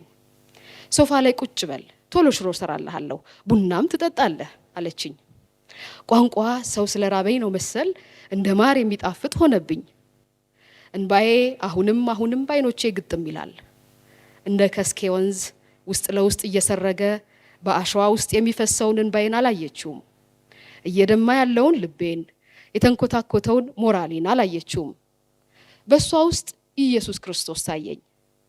ሀበሻ እንዲህ መልካም ሊሆን ሊያዝን ይችላል። ምስጋናውን ለእሷ ላለመስጠት ዳዳኝ፣ ሙሉ በሙሉ የፈጣሪ እጅ እንዳለበት በማመን እባክሽ ገላይን እንድታጠብ ፍቀጅልኝ አልኳት ተሸማቀቄ። እሺ አለችና ቀልጠፍ ብላ መታጠቢያ ክፍሏ ገብታ የምታስተካክለውን አስተካክላ ፎጣ አዘጋጅታ ግባ ታጠብ አለችኝ። ወይ እግዚአብሔር! ሰውነቴ ላይ ለብ ያለ ውሃ ፈሰሰ። ነጩ መታጠቢያ ገንዳ የደፈረሰ ጎርፍ የሚፈስበት መሰለ። 4-5 ጊዜ ሳሙና እየቀባው ታጥቤ ሰውነቴን አደራርቄ የቆሸሸ ልብሴን መልሼ ለብሼ ወጣው። ቅልል አለኝ። ቢያንስ ጠረኔ ተለወጠ። ከሳምንታት በኋላ ሰውነቴን ታጠብኩ። እንደ እናቴ ድምጼን ቀንሼ እልልልል አልኩ። ልጅቷ ስሜን አልጠየቀችም፣ ስሟንም አልጠየቅኳት፣ ስልክም አልተቀያየርንም። ግን አብልታ አጠጥታ ሸኘችኝ። የማውቀውን ፈጣሪና ታቦት እየጠራሁ አመሰገንኳት። ከዚያን ቀን ወዲህ ከሌሎች የተለየችውን የሀበሻ መልአክ አይቻት አላውቅም። ውለቷን ግን ለደቂቃም ዘንግቼው አላውቅም። ውለቷን እንዴት መክፈል እንዳለብኝ ሳስብ አመት ሞላኝ። ከአመት በኋላ ቤቷን ፈልጌ ላመሰግናት እቁብ ገብቼ ያዘጋጁሁላትን ስጦታ ይዤ ሄድኩ። ቤቷ ታሽጓል። የት ሄደች ብዬ ስጠይቅ ከ1 ወር በፊት ራሷን አጠፋች አሉኝ። ምርር ብዬ አዘንኩ። ትዝ አለኝ ደግነቷ፣ ትህትናዋ፣ አዛኝነቷ፣ ለጋስነቷ። ስቅስቅ እያልኩ አነባሁ። እንባዬ ይመልሳት ይመስል ገነት እንደምትገባ ፍጹም እርግጠኛ ሆንኩ። ይገርማል። እኔ በሞት አፋፍ ላይ የነበርሁት ቆሜ እሷ ቀደመችኝ። እኔን አትርፋ እሷ ሞተች። ተከፍሎ የማያልቅ እዳ አሸክማኝ። ከዚያ በኋላ ግሬተር ቦስተን በሚባለው ተቋም በመስተንግዶ ተመርቄ ስራ ያዝኩ። አዲስ ትግል፣ አዲስ ስቃይ እየተፈራረቀብኝ ህይወትን መግፋት ጀመርሁ። አወዳደቁ የከፋውን የሚገፋው የአሜሪካ ሲስተም በጠንካራ ጥርሶቹ እየሸረማመደኝ ስነሳ እየወደቅኩ አለፈ ስለው አዲሱ ስቃይ በአዲስ መልክ እየተመለሰ መኖር ቀጠልሁ። እንደ ተላጠ የኤሌክትሪክ ሽቦ ይዞ እንዳያሰቃየኝና እንዳይገለኝ ሀበሻን እየሸሸሁ ያሳለፉትን እንዲያስረሳኝ ወደ ዩኒቨርሲቲ ሄድኩ። ካለ እንኳን ደስ አለህ ግርግር ጋዋን ለብሼ ተመረቅኩ። ኑሮ ካሉት መቃብር ይሞቃል ብዬ ተስፋ ቆርጬ ብቻ እንዳልንበረከክ ጥርሴን ነክሼ መኖር ቀጠልኩ። ካለ ፍቅር ካለ ተስፋ የዳውን ዳውን አዝማች ሳልሰማ የአንዳንዶች አታካች ዜማ ሳይመስጠኝ የፖለቲከኞችን ውሃ የማያነሳ የሁሌ የውድቀት አቅጣጫ ሳላይ ብቸኝነቴን፣ ሀፍረቴን፣ ሽንፈቴን ውጬ ጸጥ ረጭ ብዬ ኖርሁ። ሳላጥር አንሼ እያወቅኩ አላዋቂ ሆኜ ሲሰድቡኝ አንገቴን እየደፋሁ ሲቀሙኝ የቀረውን እየጨመርሁላቸው ሰው መሆኔን ብቻ ይዤ ይኸው ነፍሴን በጥፍሬ ይዤ እስካሁን ኖርሁ። አያቴ በጎንህ የምትተኛበት ጊዜ ገና ነው ትለኝ ነበር፣ አጥና አትተኛ ለማለት። ሰውነታችን ሊወፍር ሲል ደግሞ ምን ነው ሀሳብ ብትጨምሩበት ትለን ነበር። የአሜሪካ ህይወት በተለይም የኛው በእኛ ጥቃት በጎን የማያስተኛ ነው። ይብላኝ እንደኔ እዚህ መጥቶ ከደስታ ዙፋኑ ለሚወድቅ፣ ይብላኝ ሰው እየተጣሩ በተዘጋው በር በስተኋላ ለቀሩ። እኔም ሆንሁ የኔ የነበረው ቤተሰብና ፍቅር ደስታ የጎደለው ህይወት ኖረናል። ፍቅርና ደስታ የጎደለው ህይወት ኖረናል። ለዚህ ውጤት ዋናው ምክንያት ደግሞ የፍቅርን ቦታ ንዋይና ዝና መተካቱ ነው። ወንድ ጋብቻ ለመጠየቅ ሽማግሌ ሲልክ ጥያቄው ሊያስተዳድራት የሚችል ሀብትና ስራ አለው እንጂ ይፋቀራሉ ወይ? አይደለም። ለፍቺ ዋናው ምክንያት ፍቅር አለመኖር ነው። ፍቅር ሳይኖር ትዕግስት አይኖርም። ፍቅር ሳይኖር ልበቅን መሆን አይቻልም። ፍቅር ሳይኖር ተስፋ ይጨልማል። ካለ ፍቅር ትዳር ወንፊት ላይ የተቀመጠ ዱቄት ነው፣ እየበነነ እየፈሰሰ ሁሌ የሚቀንስ በመጨረሻም ባዶ የሚሆን። ካለ ፍቅር እንገባለን፣ ስንለያይ ደግሞ በገባንበት በር ተመልሰን እንወጣለን። በህይወታችን ከባድ የፈተና ማዕበል መከሰቱ አይቀርም። አንድ መሆን ያልቻሉ ባልና ሚስት መካከል በረጋግዶ መግባት የሚችል ነፋስ በቀላሉ ይለያያቸዋል። በፍቅር እሳት እንደ ወርቅ ቀልጠው አንድ የሆኑ ግን አብረው ይፈተናሉ።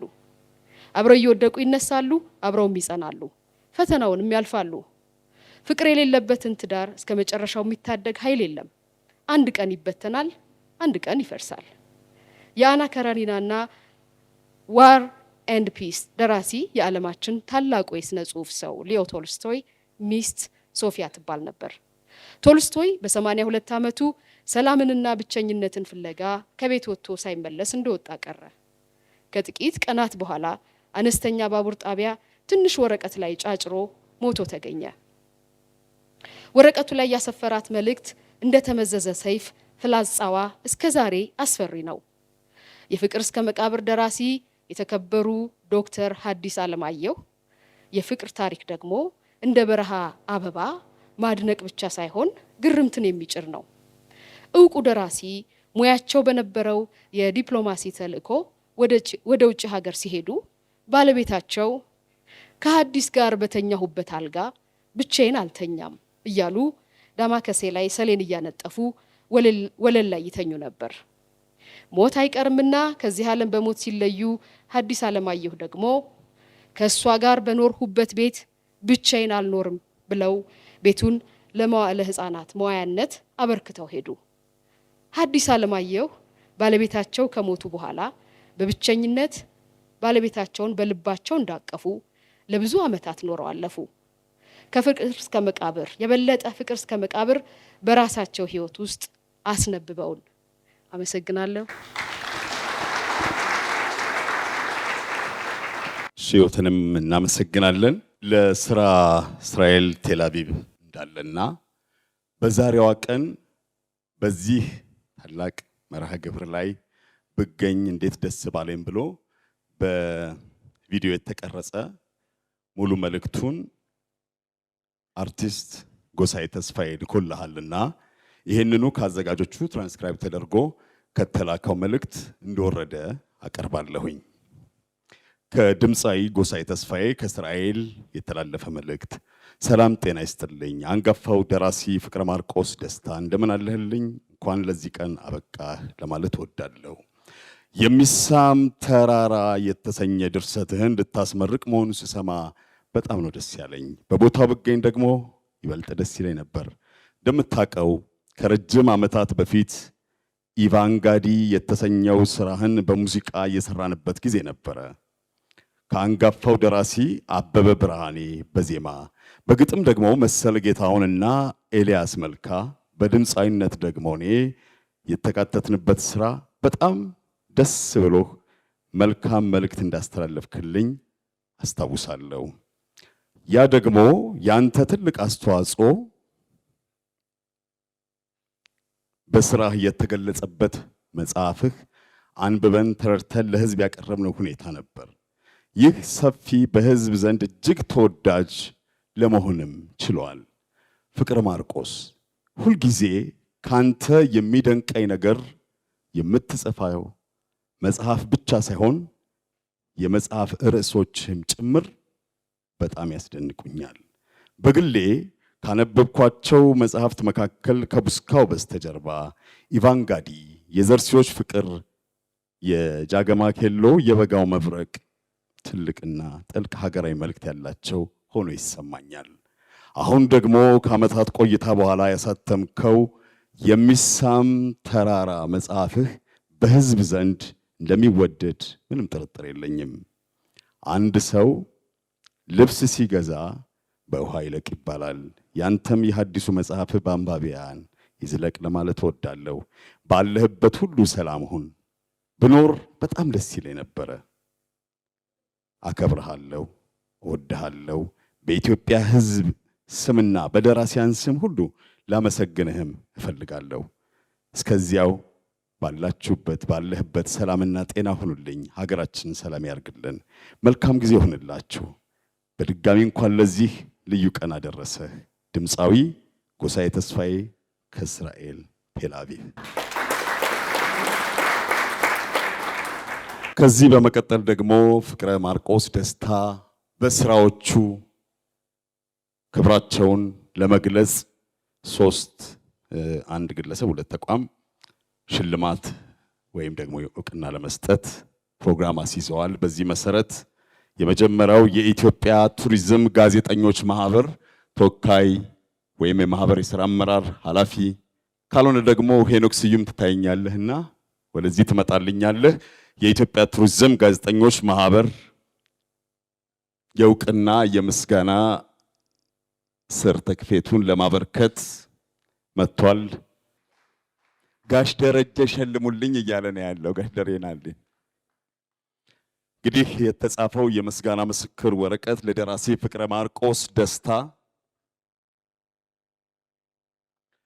በኢትዮጵያ የፈጠራ ኢትኖግራፊ የድርሰት ስራዎች ታሪክ የእርሶ መጽሐፍቶች ትውልዱ የሀገር አስደናቂ የባህል ጸጋዎች እንዲያቅ ለጉብኝት ልቡ እንዲነሳሳና የድርሰቶ መቼቶች የሆኑት የደቡብ ኦሞ አካባቢዎች የቱሪዝም ዘርፍ እንዲነቃቃ ላበረከቱት ዘመን ተሻጋሪ አስተዋጽኦ የኢትዮጵያ ባህልና ቱሪዝም ጋዜጠኞች ማህበር ይህንን የእውቅና ምስክር ወረቀት ከታላቅ አክብሮት ጋር አበርክቶለታል ይላል። በሁለት ቋንቋ የተጻፈ የምስጋና ሰርተክፌት ነው። እንኳን ደስ ያለ። እንደዚሁም የቅርስ ባላደራ ማህበር የሥራ ኃላፊ ተወካይ ወደዚህ እንዲመጡልን ጋብዛለሁ። ጋሽ ደሬ እዚህ ይሆኑልኛል።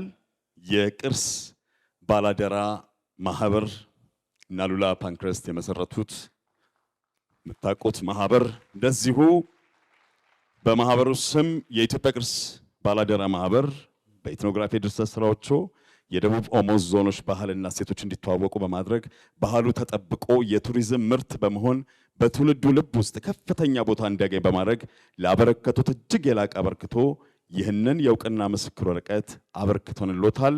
አሉላ ፓንክረስት ምክትል ቦርድ ሰብሳቢ ይላል። እናመሰግናለን።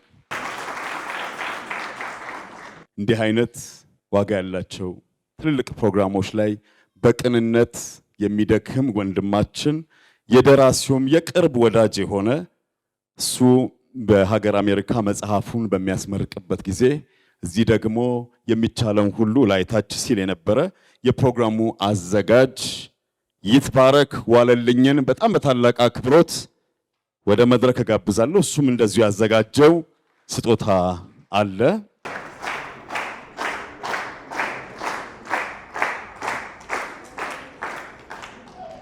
ድንቅ የጥበብ ስራ ይመስላል። እንግዲህ እንደዚሁም ደግሞ ዛሬ ደራሲው እንዲህ የክት ልብሳቸውን ለብሰው በአማረ ሁኔታ የመጡ እህታቸው አብሯቸው መጥተዋልና ከእህታቸው ጋር ይሄንን ስጦታ ትቀበሉልናላችሁ። በጣም ነው ደስ ያለኝ። እንግዲህ ይህንን ፕሮግራም ከማዘጋጀት ጀምሮ ለዚህ ቀን ምን ላዘጋጅ ብዬ አይ ቲንክ አንድ ወር ከሳሊ ሳሙኤል ጋር ተመካከርን እና ጊዜውን ወስዶ የሚገርም ስራ ሰርቶልኛል። ይህንን ደግሞ ስጦታ እንዲሰጥልኝ ዶክተር ተሻለ አሰፋ የፍቅር ጓደኛ ነው እና የአሜዚንግ ፕሮሞሽን ኃላፊዎች ሁለት መታችሁ በክብር እንድሰጡን ሰለሞን ቦጋለና ቤቢ 4 ሰዎች እንዲመጡ ነበር ያረኩት። ሁለታችሁ መታችኋል። ከዶክተር ተሻለ ጋር መታችሁ ይህንን ታላቅ የአክብሮት ስጦታዬን እንድሰጡልኝ በማክበር ጋብዛለሁ። እሺ፣ አመሰግናለሁ። አንድ ደቂቃ ልውሰድ። ደራሲ ፍቅረ ማርቆስ ደስታ ዛሬ ነው በአካል ማቀው። በስራዎቹ በጣም ነበር የምወደው። ለስዕሉ ኢንስፓየር ያደረገኝ አንድ ትልቅ እንትን ከመዓዛ ብሩ ጋር የነበረው ጨዋታ በጣም ደስ ብሎኝ ነበር። ብዙ ነገሩ የሆዱ ነበር የተጫወተውና ሞሮፍ የሐመር ብሔረሰቦች ጋር ሄዶ ሙሉ ሰውነቱን ሰጥቷቸው ሙሉ እርቃኑን የተቀባውን ያንን የነሱን ዲኮራቲቭ ነገር በሱ ፊት ላይ ዘን ያንን ዲኮር ደግሞ በመጽሐፎቹ ስም ነው ያደረኩት። ይህን ነገር ለመስራት ራሱ ይትባረክ እድሉን ስለሰጠኝ በጣም አመሰግናለሁ። በጣም አከብርሃለሁ። በጣም አመሰግናለሁ።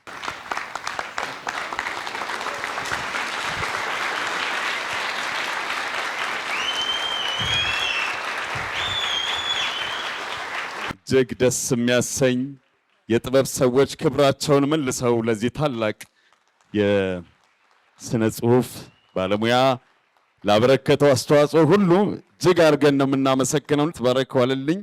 በጣም ነው የማመሰግነው። እሺ፣ ከዶክተር ተሻለ አሰፋ እጅ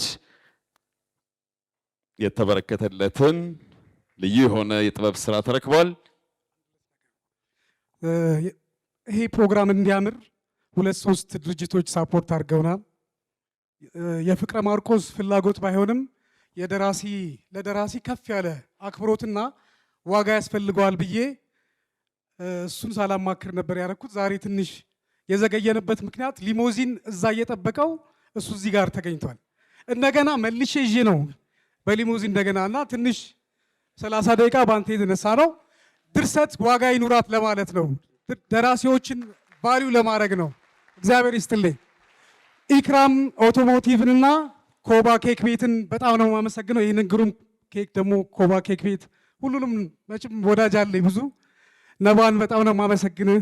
ጊዜ ወስደ ሀሳብም በእውቀት እሱም ብዙ ደግፎኛል። ዛሬ እዚህ የለም ይህንን ፕሮግራም ለማዘጋጀት። ሲቲ የዋሊያ ሲቲዬ በጣም ነው የማመሰግንሽ። እግዚአብሔር ይስጥልኝ። በዚሁ ይትባረክ። ሁለት ነገሮች እንደማሳረግ ያሉ፣ የመጀመሪያው እንግዲህ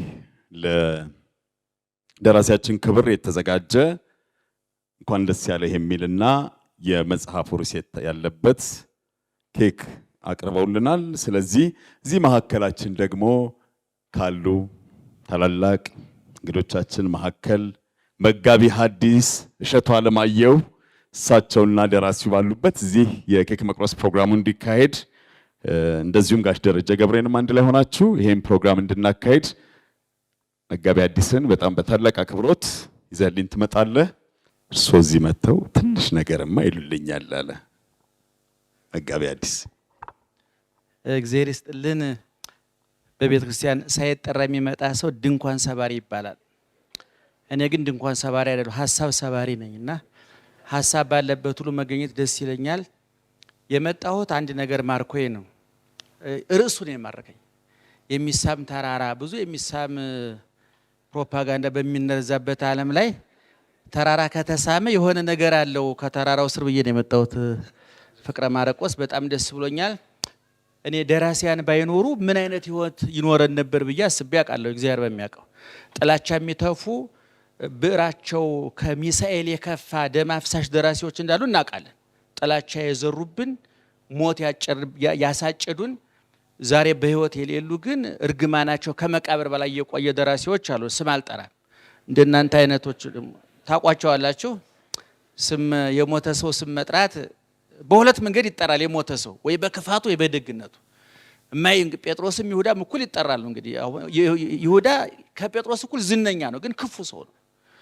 እና ፍቅረ ማርቆስ እንዳንተ አይነት ጥሩ ጥሩ ደራሲያን ስላሉን እናመሰግናለን። ርዕሱ በጣም ደስ ብሎኝ መጽሐፉን አናነበብኩም።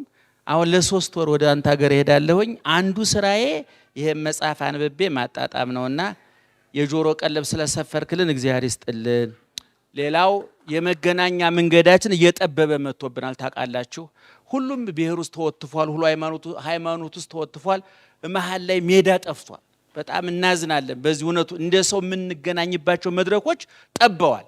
ልጆቻችን እኮ የጋራ መዝሙር ነስተናቸዋል። ይሄ መዝሙር የሃይማኖት እያልኳቸው አይደለም፣ የእስልምና የክርስትና እሱ በየእምነት ተቋማቸው ይዘምራሉ። በጋራ እንደው ፀሐይ እየደመቀች የሚሉበት የጋራ መዝሙር ጠፍቷል። ይሄ አደጋው ቀላል እንዳይመስላችሁ፣ ወደፊት እናጭደዋለን መከራውን። ዛሬ በቤተክርስቲያን ለህፃናት መዝሙር እናስጠላለን፣ በመስጊድም ቁርአን ይቀራሉ። በጣም ጥሩ ነው እሱ። ግን ከመስጊድና ከቤተ ክርስቲያን ወጥተው ሜዳ ሲገናኙ የሚያወሩት ነገር ነስተናቸዋል። ይሄን ደግሞ ነገ እናጭደዋለን፣ ታዩታላችሁ። እግዚአብሔር ይስጥልኝ። እሺ እንግዲህ መጽሐፍ የገዛችሁ መጽሐፎቻችሁን ከፍ እንድታረጉልን በአክብሮት ጠይቃለሁኝ። ያልገዛችሁ ደግሞ ስትወጡ ታገኛላችሁ ዋሊያ መጽሐፍት። የሚሳም ተራራ የመጽሐፍ ምርቃት እናንተ ባላችሁበት መጽሐፎቻችሁን በማውለብለብ በጣም አድርገን እናመሰግናለን። መጋቢ ሐዲስ እሸቱ አለማየሁን በአክብሮት ወደ መድረኩ ትሸኝልኛለህ። ጋሽ ደረጀንም እህታቸውንም አመሰግናለሁኝ። እንግዲህ የዛሬው መርሃ ግብር ማሳረጊያ የሚሆነው ደራሲው የደከመበትን መጽሐፍ እናንተ ውድ እንግዶቻችን ሰዓታችሁን አክብራችሁ አድናቆታችሁና ክብራችሁን ለመግለጽ በመገኘታችሁ እጅግ እያመሰገንን የመጨረሻ መልእክቱን ለዛሬ እንዲያስተላልፍልን ጋብዛለሁ። ድምፄ ትንሽ ተዘግቷል፣ ግን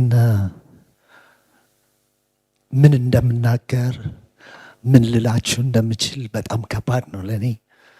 እንዲህ አይነት ወግ ማዕረግ ካየሁ ቆይቷል። ምናልባትም የጠፋሁ ከጥበብ የራኩ አድርጌ ነበር ራሴን የምገምተው። እንዴት ተነስቼ እንዴት እዚህ እንደደረስኩ እግዚአብሔር ብቻ ነው የሚያውቀው። ለመናገር በጣም ከባድ ነው። ከወደቅኩበት አንጻር እዚህ የምደርስ አይመስለኝም ነበር። ሁለተኛ ደግሞ የጻፍኩትን እንደዚህ ብትንትን አድርጎ የራሴ ወገን፣ የራሴ ወንድሞች፣ የራሴ እህቶች በእኔ አእምሮ ውስጥ በትክክል ያልገለጽኩት ነገር ግን እነሱ እንዴት አድርገው ብትንትን አድርገው እንዳቀረቡት ስሰማ እንኳንም ኢትዮጵያዊ ሆንኩ፣ እንኳንም ወንድም አለኝ፣ እንኳንም እህት አለኝ። ስለዚህ ልባዊ ደስታዬን በቅድሚያ መግለጽ እፈልጋለሁ። አመሰግናለሁ።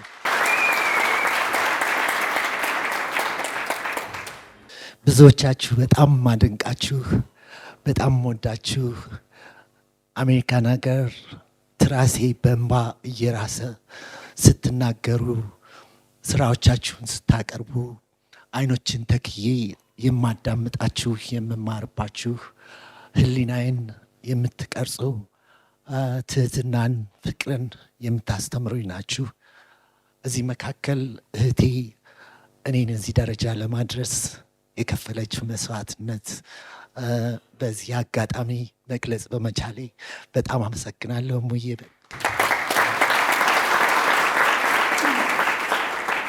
አመሰግናለሁ። በለጠ እንዴት እንደሆነ አላውቅም፣ ቴሌፓቲክ በሚባል መንገድ እኔ በጣም ከባድ የህይወት አቅጣጫ ውስጥ በነበርኩበት ሰዓት ፍቅረ ማርቆስን ፈልጉ ያያችሁ እና ወዲህ በሉኝ ብሎ የፈለገኝ ሰው ስለሆነ እና በዚህ አጋጣሚ ለሱ ምንም ላይሆን ይችላል፣ ለእኔ ግን በለጠ ፈላጊ አለኝታዬ፣ ወንድሜ፣ ውስጤን የሚያውቀው በረሃ አብረን የበላን የጠጣን አብረን ማዕድ የተቋረስን ስለሆነ እሱንም በእናንተ ፊት ላመሰግን እፈልጋለሁ።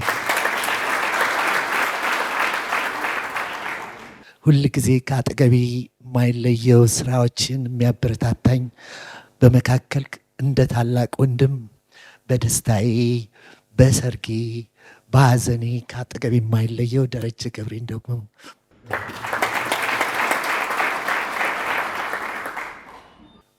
በህሊና ውስጥ ያለውን ነገር በጣም በመረዳት ልቤን ያሞቀው ያረካው ደግሞ እዚህ መካከላችን እንግዲህ ባዩን በትህትና አመሰግናለሁ። እግዚአብሔር ይስጥልኝ።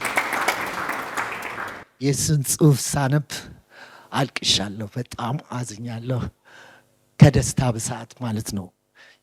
የሰራችሁትን ስራ የሚረዳችሁ ሰው ስታገኙ፣ የሚረዳችሁ ወንድም ስታገኙ ከናንተ እኩል ብቻ ሳይሆን ከናንተ የላቀ ከጸሐፊ ተደራሲ ደግሞ የበለጠ እንደሆነና ምንም እንኳ በሙያው የጎለበተ በመምህርነት በአዲስ አበባ ዩኒቨርሲቲ ትልቅ አስተዋጽኦ ያለው ቢሆንም ለሰራው ስራ በድጋሚ ላመሰግን እፈልጋለሁ። ሌላው ተሻለ ደግሞ ዶክተር ተሻለ ወንድሜ በበረሃ አብሮኝ የነበረ ጅንካ ላይ ብዙ ህልማችንን፣ ፍቅራችንን፣ ተስፋችንን ስንካፈል ስለነበር አሁንም እሱንን ታመሰክልኝ ይፈልጋለሁ። ወደ ስነ ጽሁፍ ለመግባት እኔ ስነ ጽሁፍ የሚባል ነገር መጽሐፍ ቤት ራሱ ቆንጆ መጽሐፍት ቤት ያየሁት ዩኒቨርሲቲ ከገባ በኋላ ነው።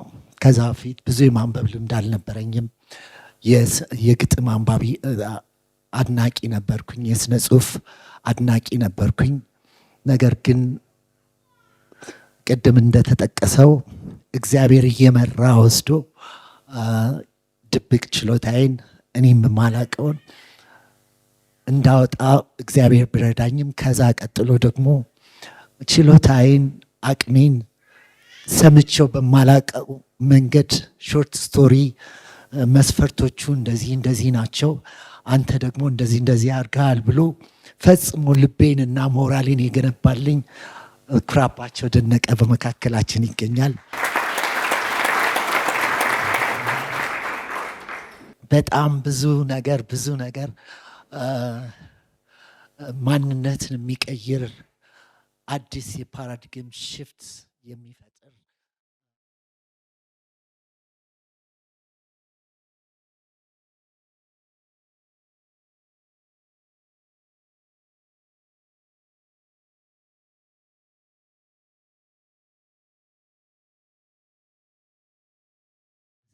በድጋሚ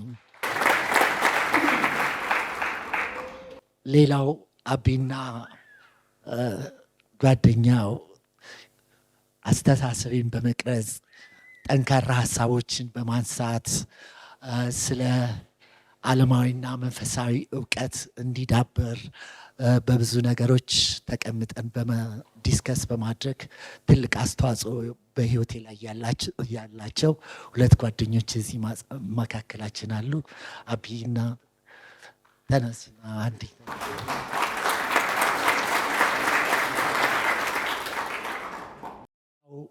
በእስር ቤት ህይወት በነበርንበት ሰዓት በትህትናው፣ በስራ ፍቅሩ፣ በማስተባበር ክህሎቱ ትልቅ አስተዋጽኦ ሲያደርግ ነበር። አሁን ደግሞ በህግ ጠበቃነት የሚያስፈልገኝን ሁሉ አይዞህ የሚለኝ ከጎኔ ወንድሜ አለኝታዬ፣ የመከራ ጊዜ ጓደኛዬ በመካከላችን ደር ያለ እባክህ ተነስና በስም ሌሎች ወንድሞቼ እህቶቼ ኤፍሬም፣ ዮሐንስ እና ሌሎቻችሁም እህት ወንድሞቼ ለእኔ ስራ ፍቅራችሁን፣ አድናቆታችሁን በተለያየ መንገድ ስለገለጻችሁልኝ በዛሬው ቀን ደግሞ እዚህ ተገኝታችሁ ወርቃማ ጊዜያችሁን አቃጥላችሁ በመካከል ደስታዬን ስለተካፈላችሁኝ ለእናንተ ምንም ባይሆንም ለእኔ ግን ኩራት ነው፣ አለኝታ ነው። ተስፋን፣ ደስታን፣ ማንነቴን የሚጨምር ሰውነቴን የሚያጎላ ነገር ስለሆነ ከልብ አመሰግናቸው። በመጨረሻ አቢ ይትባረክ። እንዲሁም ደግሞ በሀገራችን አብዛኞቹ መጽሐፍ አሳታሚዎች እንዲሁ መጽሐፋችሁን ይቀበላሉ፣ ያሳትማሉ፣ ወይንም ደግሞ ስማችሁን በማየት ብቻ መጽሐፍ ያሳትማሉ እንጂ ስራዎቻችሁን አንብበው ይህንን ተደራሲው ሊወደው ይችላል ብለው ለህትመት የሚያበቁ በጣም የተወሰኑ ናቸው። ነገር ግን በአሁኑ ሰዓት የዋልያ መጽሐፍ ድርጅት ኃላፊ የሆነችው ሲቲ መጽሐፉን በተወሰነ ቀን አንብባ በአንድ ምሽት አንብባ በድምፅ መልእክቷን ልካ የሰጠችኝ አስተያየት በሙሉ እምነት አሳትመዋለሁ ብላ በማሳተሟ ቅድሚያ ክፍያ ለመክፈል ፈቃደኛ በመሆኗ እና ከመጀመሪያው እስካሁን ድረስ ከይትባረክ ባቢ ጋራ አብረው ሆነው ይህ መጽሐፍ ለእናንተ እና ለኢትዮጵያ አንባቢዎች እንዲደርስ እድል ስለፈጠሩ ሲቲን ከልብ አመሰግናለሁ። እዛ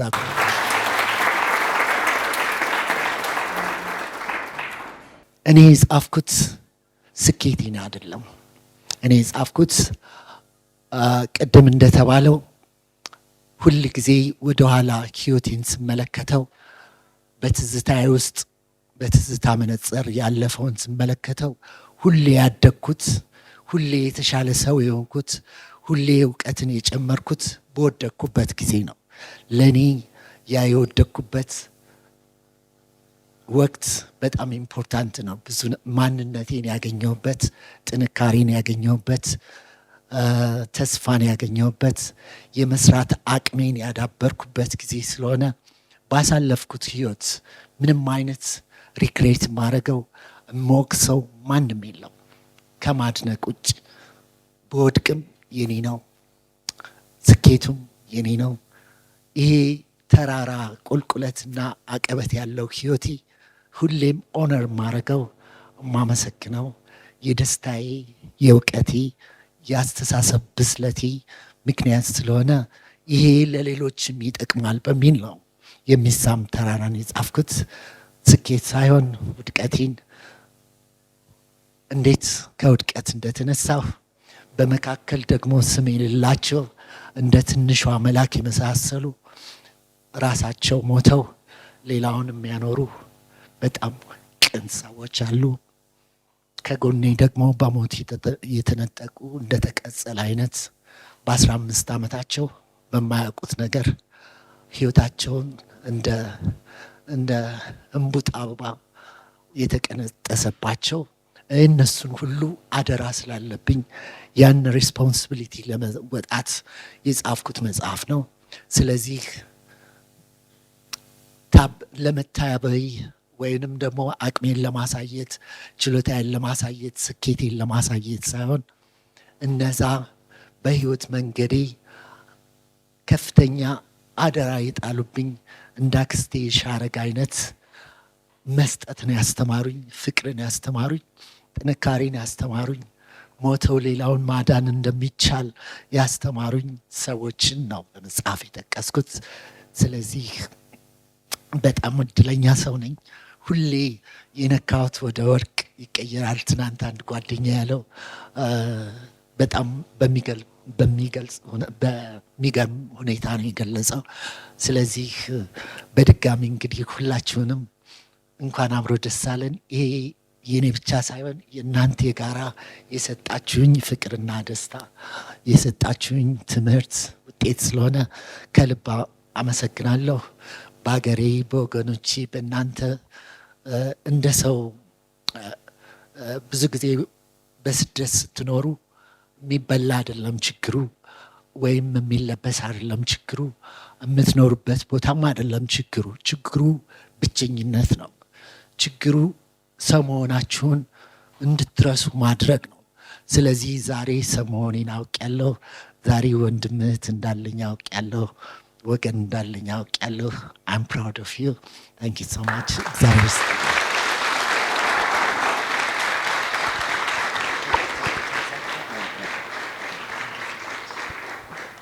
እስካሁን ድረስ ጊዜያችሁን ሰጥታችሁ አብራችሁ በመቆየታችሁ ይህን ድንቅ የሆነ ቀን አብራችሁ በማድመቃችሁ በጣም እናመሰግናለን። የመታሰቢያ ፎቶ ለብቻው በዚህ ሩም 04 ላይ ከመድረኩ በስተቀኝ በኩል የደራሲው ምስልና መጽሐፍ ያለበት አለ። እንደዚሁም ደግሞ መጽሐፉን ከደራሲው እጅ እየተፈረመ ለመቀበል እዛ መርሃ ግብር መኖሩን ገልጸውልናል። መልካም ምሽት ይሁንላችሁ። ስለመጣችሁ በድጋሚ እናመሰግናለን።